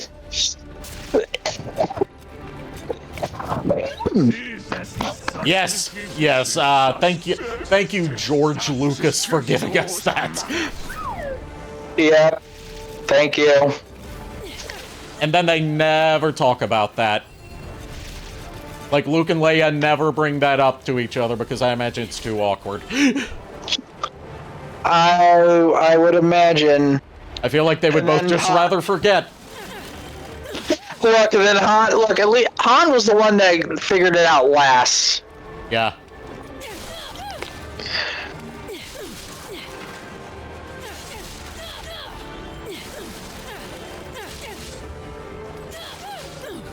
It's about time.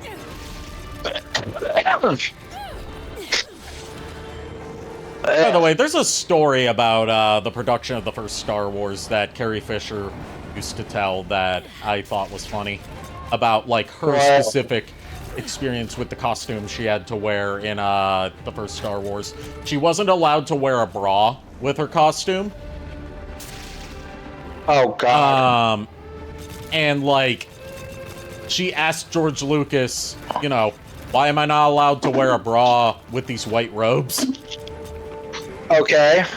And his answer, rather than something about the actual, like, whether it would work with the costume or not, which is often the answer for why actresses can't wear, like, bras with certain costumes, because it would show through the costume and ruin the image that the costume is trying to give off, kind of being, like, period inappropriate. Okay.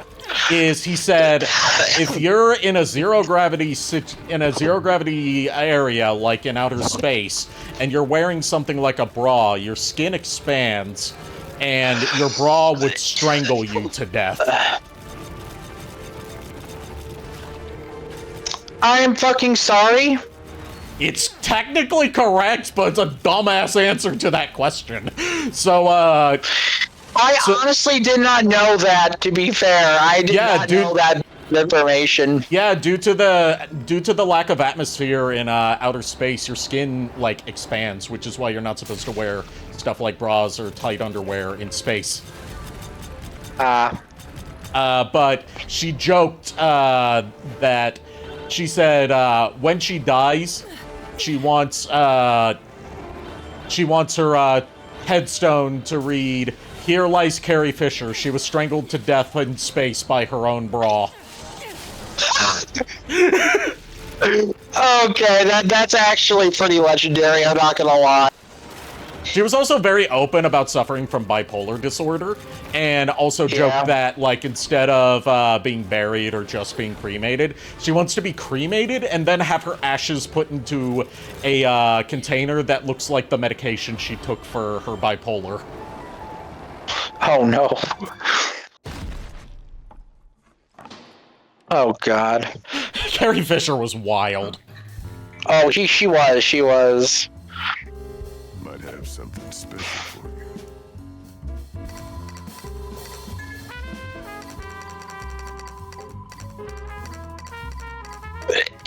you.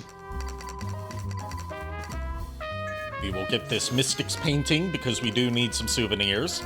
And, I think that's all we're going to get as far as stuff that we spend Halos on. And, okay. I don't think I'm gonna get that accessory. Either of those accessories. But I will pick up some more Mega Green Herb Lollipops. Okay. There, I've got 25 of them now. You think that's enough? Oh, brother. Yeah, 25 sounds good. Maybe 50. And I'll get a Moon Pearl. Now he's sold out of Witch Hearts and Moon Pearls. Okay. And keep in mind, you have to manually distribute your health and magic upgrades between Bayonetta and Viola. So that's why I was picking up a Moon Pearl, so I could give one to Viola and give one to Bayonetta. Because Bayonetta I use more magic with, because, you know, demon summons that you can actually control. But Viola needs the upgrades too. Don't want her to lag too far behind. Fair enough. And I should have enough points to get a good upgrade for the Spid. The Spid Spooter. I can't... Which move should I buy? Because there's only 2 moves left for the Spid. Both of which are... What are my options? There's one that makes it self-destruct, damaging all nearby enemies. Okay. And there's one that stabs the ground with its tail, igniting a pillar of flame under enemies and launching them. If I buy the self-destruct one, that also unlocks for purchase a ability for its weapon that allows me to spin around like a Beyblade. The one where the lava one sounds cool, but probably the explosive one because you get an area ability. Yeah, it temporarily removes Phantasmaronier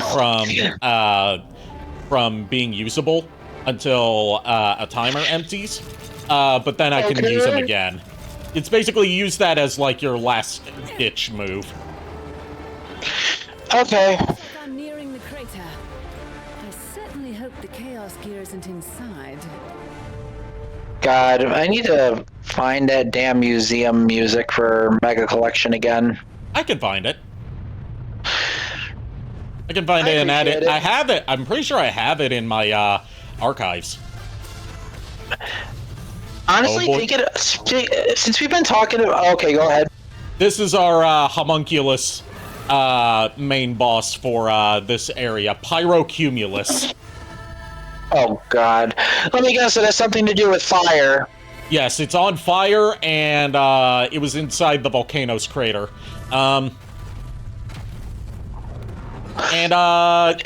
It's like a big gorilla. Ooh. But yeah, like I was saying, honestly, for a few streams we've had talked about Mega Collection. Honestly, one stream, I'm thinking maybe we should just go down memory lane. Yeah, I could do that. I have both Mega Collection and Mega Collection Plus. Yeah, I was thinking that because, And I've got Gems Collection. Oh god, Gems Collection. I say just Mega and Gems Collection because, one, memory lane, and two, gives you an excuse to play Mean Bean Machine. Yep, and, while Mega Collection Plus does have more games on it, Mega Collection Vanilla, has the better menu designs. They look cooler. Yep, and, honestly, in my opinion, Mega Collection Cube is more nostalgic to me. Yeah. Just for the sheer fact that, we'd also be able to look at the comics and stuff. Yeah. And, like, honestly, like, maybe sometime just, like, we should do, like, a nostalgia trip for that. Yeah. That's just a suggestion. I'm not, like... Oh, no, I love that idea. And I'm thinking about, like, is there a specific time that I should do that at for, like, a celebration thing? Or should I just, like, spring it? Probably spring it, because here's the thing. Gems and Mega Collection have a lot of classic Sonic games. And, didn't you say, Sonic 06 is having an anniversary, in a sense? It turns 20 this year, and by extension, that means Sonic turns 35 this year. I'm thinking maybe sometime before the year ends, like, maybe around the holidays or something. There might be a time this month that we can work it in, because I'm pretty sure the exact anniversary date for the Sonic franchise is in June. If it's already passed, then fuck it, we'll just do it some other time in June. Well, I'm just asking because, I know you have a schedule set anyway, and usually future plans, and I'm just making sure those don't clash. Yeah. Having an outdoor recital? Plus, out of all the stuff I've streamed plenty of Sonic Adventure 1 and 2. I've streamed bits and pieces of Heroes. I've streamed Sonic 06 a lot more times than anyone realistically should. I've done Sonic Frontiers Mod Madness. I've done Sonic X Shadow Generations, both generations parts of it. And I haven't really delved into the 2D stuff all that much on stream. Maybe it would be something interesting because pulling up the games. Yeah. Just so we can probably get like all our inputs on it. Yeah. Plus, with the one readable comic that's in the GameCube Mega Collection, Sonic First, that could give us something to do a live comic dub of. Oh yeah, definitely. Honestly, I'm liking the idea, and also the fact that let's face it, I think in a way it's just like, at least also it would give people a chance who have not witnessed the Sonic series as much. Like, I'm pretty sure a lot of people have. Yeah. But, like, at least some people who haven't seen, like, the older stuff get a chance to, in a way, experience it. That way you also have a way of a retrospective. Yeah, and also with the museum stuff, there's a whole ass generation of viewers I have that have not really seen the early Archie stuff. Yeah, plus all the videos of like the history of Sonic video that's only in the GameCube version. Yeah, and the different cutscenes and stuff, and the one that all the games that Sonic has been in. Yeah, that was all one video. That was all history of Sonic. Yeah, also the manuals. Yeah. You show off the fucking manuals and stuff. I'm actually getting excited about that. Yeah, I'm looking. You know what? We'll try and do that next week. I mean, that's up to you. Like I said, I'll see what day. I'll see what day I'm vibing on for next week for a Sonic Mega Collection night. Okay. You got me excited for this idea now too. I apologize, but I also don't apologize. Shouldn't apologize.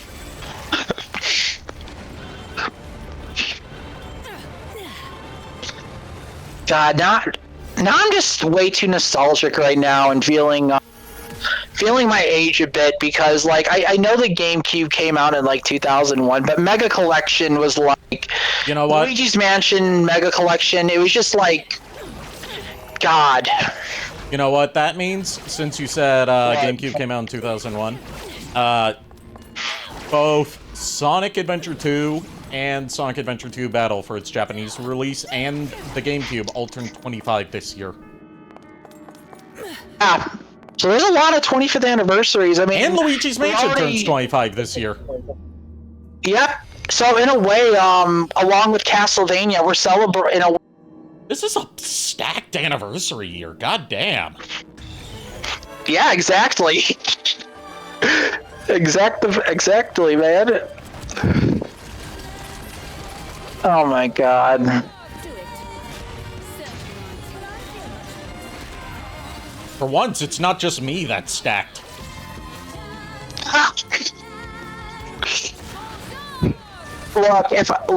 Look, to be fair, if you want my opinion on that front, and I am saying it as a compliment. I did not hear the compliment because you cut out. He's off. You cut out in the middle of it this time. Fucking God, is this better? Yes. At least you pull it off. Thank you, I grew them myself. God damn it.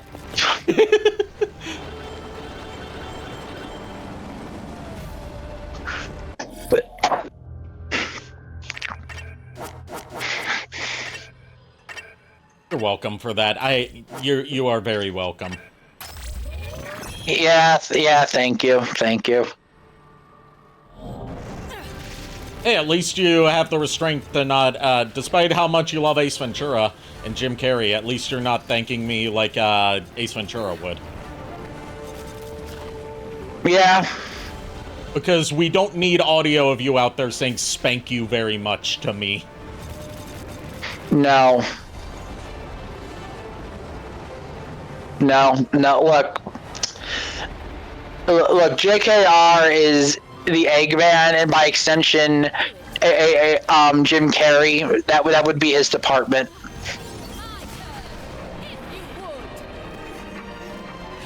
Yes, the Jim Carrey department. Which room in the office building is that located in? I don't know. I honestly cannot tell you. I think it's by the water cooler.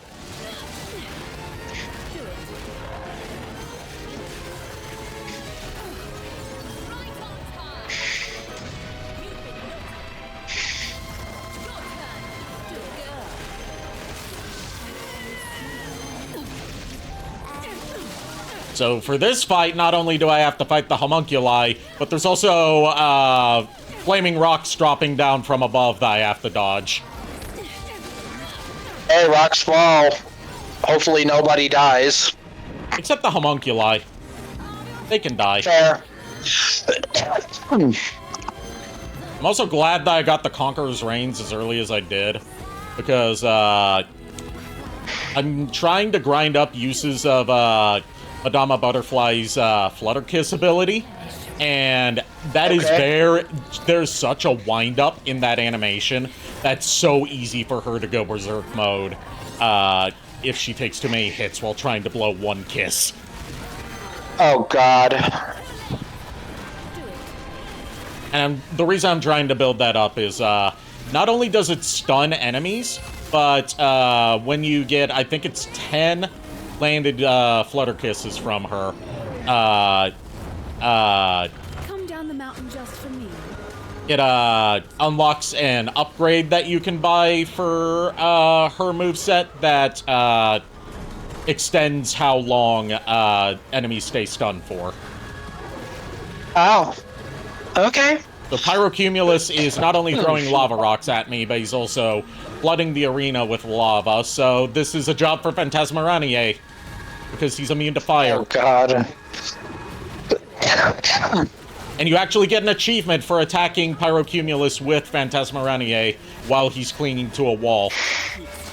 Oh, God. I have a friend who really likes it hot. Yep, even Bayonetta saying, bring the spit out.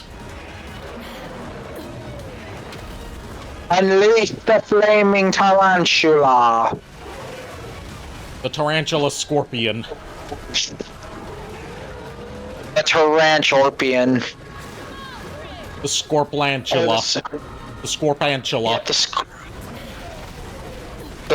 Yeah, the Scorpantula. That actually could be a D&D enemy that someone could make. Yes, it could. Hey, DM, can I tame it? Sure, roll a 20 and I'll let you have it. I rolled 20s. That would just be one of Vixie's new new pets. Yeah, her lighting on the back of a giant scorantula. A flaming tarantula a tarantula scorpion flaming... that has that has lava coursing through its carapace and has a lava coated tail. Honestly, I do not know how. I do not know how anyone to that. Noticing that, god damn.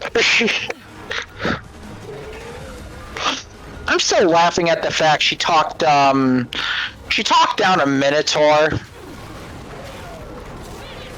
I'm laughing at the fact that Chuck won a sumo match with a Minotaur by suplexing him.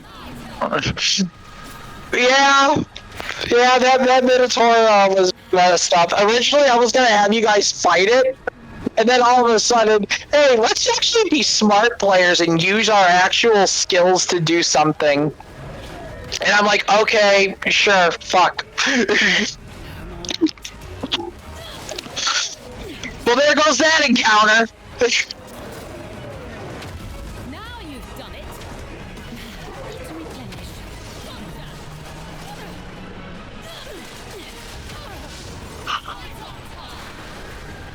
Do it. Come on, break his armor already. There we go. I definitely, yeah, that's a bronze medal. I'm surprised that's a bronze. I thought that was gonna be a stone. It's a stone, Luigi! It's a football! I chiseled it! That's a stone, Luigi. You didn't make it. And here comes Chinese Bayonetta with War Train Gohan to act as the cavalry. Chinese Bayonetta, like, she's wearing one of those, like, Chinese dresses. It's like a dark red color. She's got gold ornamented scale armor on her arms and legs, and she's got her hair is in twin tails that trail down to the floor, accented with golden flowers. That's actually pretty sick. I ain't gonna lie to you. Yeah.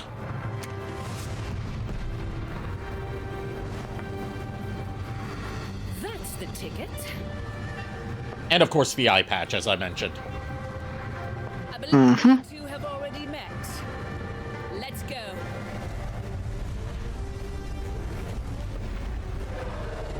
And now we get to man the guns on the war train. Oh boy.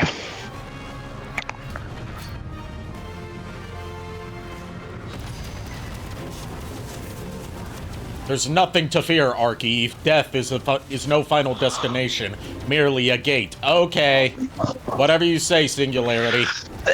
Both you and this world have no choice but to pass through. Die alone, brute. This world is under my protection. Let me tell you something. Let me ask you something. If death is not an end and is only but a gate, how do you know what's through it? Something I know all that ever has been and ever shall be would be his answer. It's that kind of villain.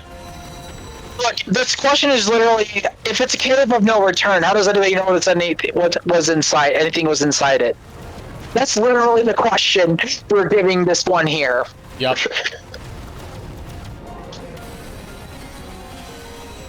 Well, He's pulling he's pulling off some of the cars of the train, so we're having to jump between cars and man different guns. Makes sense.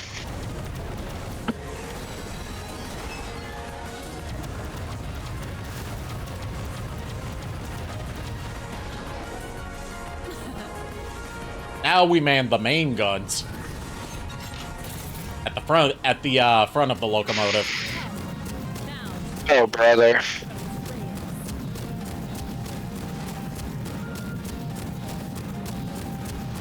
I had a weird dream last night. It was about fighting a giant gorilla using a demon-possessed war train.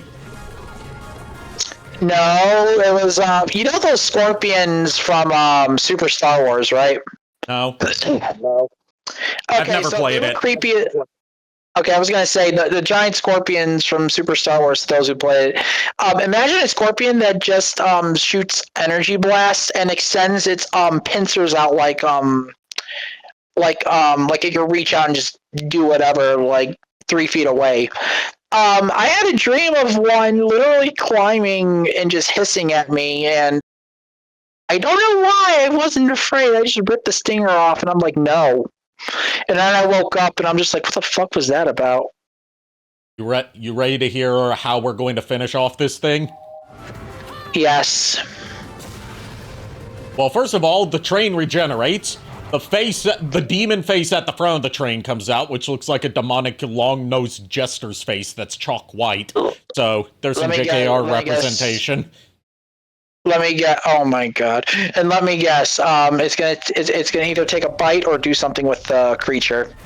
It's gonna ram through it like a chest burster. Oh.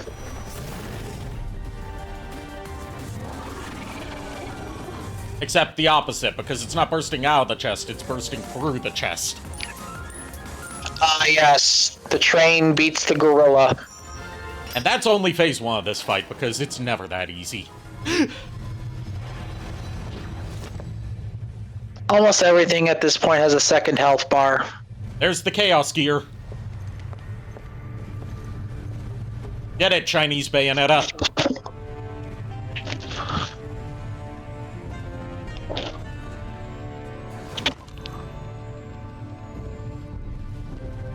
I will say the different Bayonettas don't have different names apart from, like, they're designated via their costumes you can unlock. Is like the Japan one is Bayonetta Beta 1, and then this one is Bayonetta Beta 2. But the fandom has taken to calling them by, like, mashups of where they're from and Bayonetta. So, like, the first one is Japanetta, and this one is Chinanetta.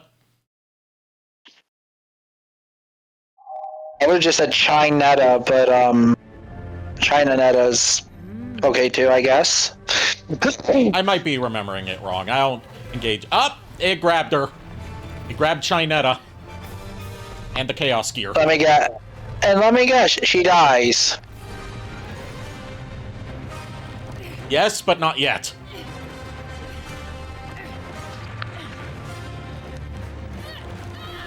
It is crushing her, though, and she's starting to crack.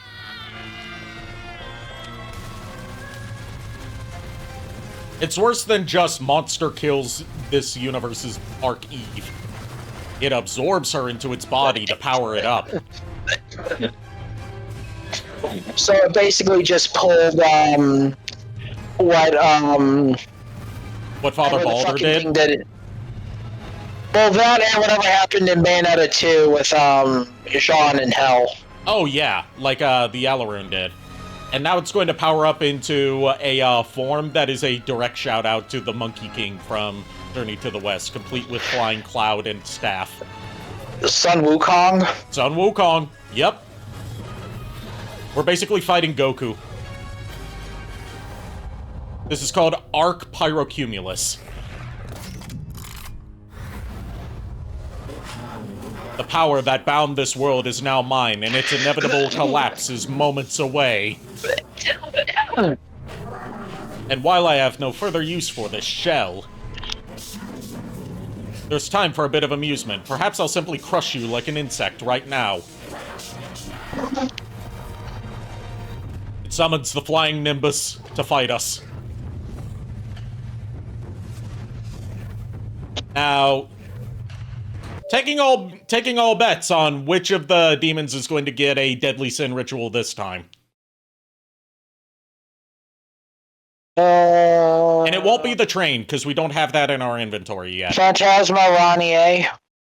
No, it is Madama Butterfly. Madame Butterfly. Yeah, because you were saying about Madame Butterfly to everyone earlier. Yeah. Also, are you doing okay? I'm okay, yeah. Yeah, I'm just making sure. And here comes her powered up form. Say hello to Queen Butterfly. Okay. It's Madama Butterfly, but way more ornate, way more skimpy outfit, and she has rock solid abs you could grind meat on. So she's a muscle mommy. She's a muscle mommy, yes. And she is so big that she is piercing through the stratosphere now. Oh, God. Like, her size varies in cutscenes, but at her tallest, she's several miles tall.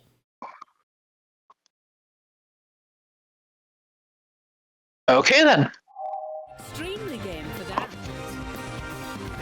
And the way she's gonna fight, Madama Butterfly likes to play with her food. So she's just treating these clouds as a bubble bath.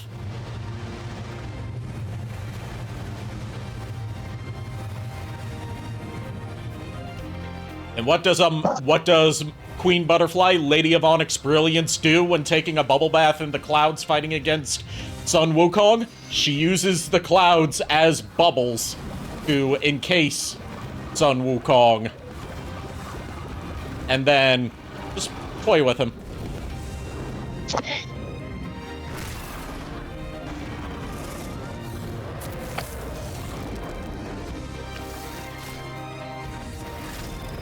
And now he's duplicated himself, so there's two of him.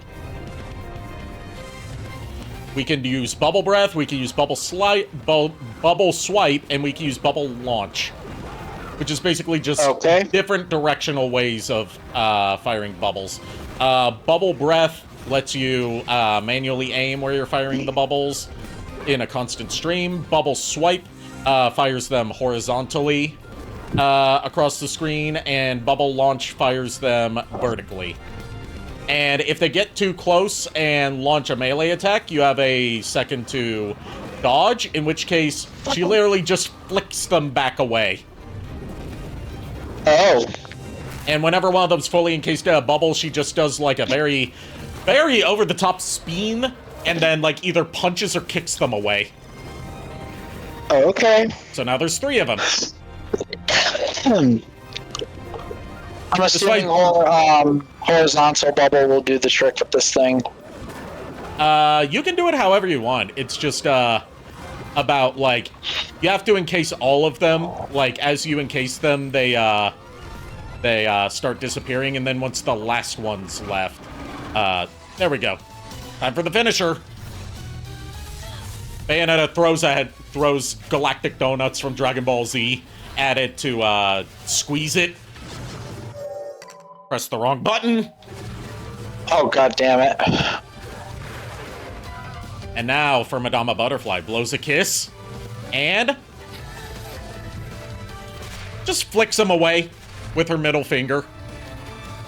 Flicks him away through several mountains.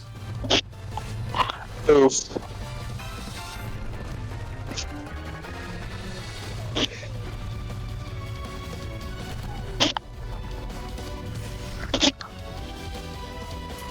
Yes, Mommy Butterfly. Oh god.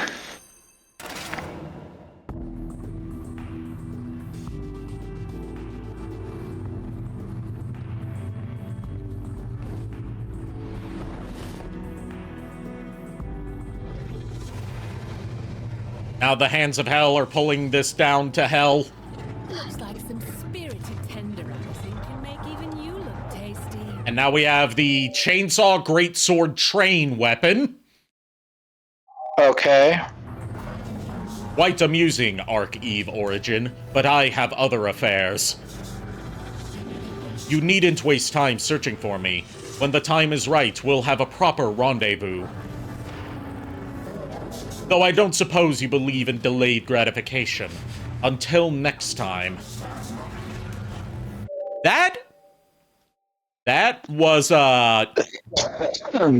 Singularity's very verbose way of taunting Bayonetta with some sexual flirting by basically saying, we'll meet up eventually, although I guess you aren't into edging, are you? I mean, when the void flirts at you, you flirt back. Or something along those lines. And now we got our next Chaos Gear. So that's 3 out of 5 we need, because we started out with 1. And now this universe is also destroyed.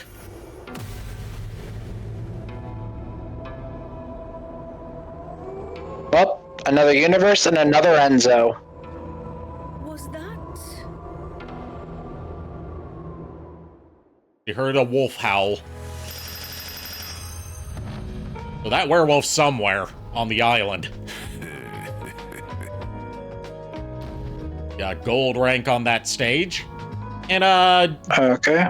We got the Chaos Gear, we got the War Train Go On, and we got the Great Sword Train Chainsaw, which is called Dead End Express.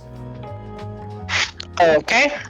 And with it, a new transformation for Bayonetta, where she turns into a half-train, half-demon woman. Oh god, that's an image. You know what? This is just what Goth Thomas the Tank Engine fans want. A Goth Thomas the Tank Engine waifu. Yes. Basically. Yes. God damn it. This is just what the Thomas the Tank Engine fan... I say this as someone that used to be hyperfixated on Thomas the Tank Engine as a little kid. Okay? This is just what the Thomas the Tank Engine fans want their dominatrix to dress like, okay?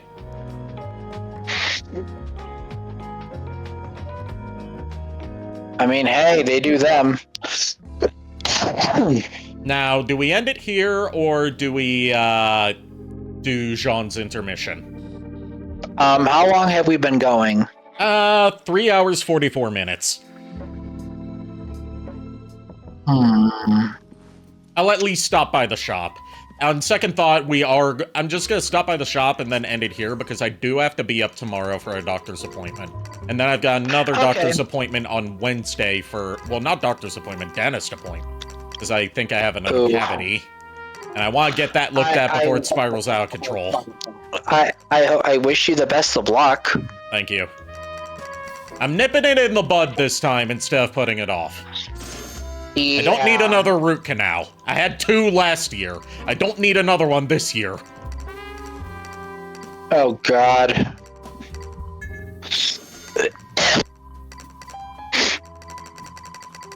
But yeah, no, this was fun. Yeah. And again, I apologize going on the mega. Like I said, just nostalgia hit me. It's good. You gave me an idea for future stream stuff to do, and I appreciate that. Oh well, you're welcome. And we got a new accessory we can buy once we earn the seeds for it, which is the Moon of Mahakala, which basically gives you a parry. Okay. And parrying it also activates Witch Time. This will be very useful for Viola. Because it basically will give her 2 ways to activate Witch Time. Yeah, instead of just blocking. Yeah. And the way you parry is just you press in the direction that the enemy is attacking from as they attack. Okay. It's very similar to how it worked in Metal Gear Rising, except without pressing and attacking at the same time. Okay. Right. Yeah, we got a lot done this stream. We finished the whole second world. Okay. We can also kind of look around at Viola's room here a bit. This is where you see those decorations that you can buy in each level. Okay. Just by looking around the level select screen. And we have a lot. We unlocked every single one of the alternate levels so far, and we haven't even looked at most of them. We can look at those sometime too. Okay. But yes. Gonna do it for tonight, and we're gonna raid. Alright. If I don't see anyone in particular that, let's see. We are going to raid Cloud Sato, who is playing Persona 4 Golden to get ready for the Persona 4 remake. Okay. And, alright. Thank you everyone for tuning in.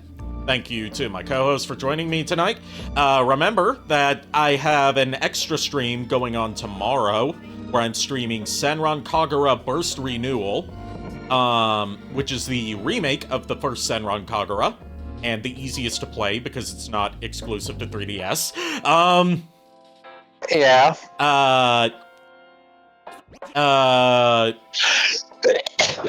No raid message tonight. Give Cloud Sato my warmest welcomes. If I had said that already, then fuck it, I'll say it again. Until then, unpleasant dreams. Have a good night, everybody, and be safe. Good night, everybody. Good night.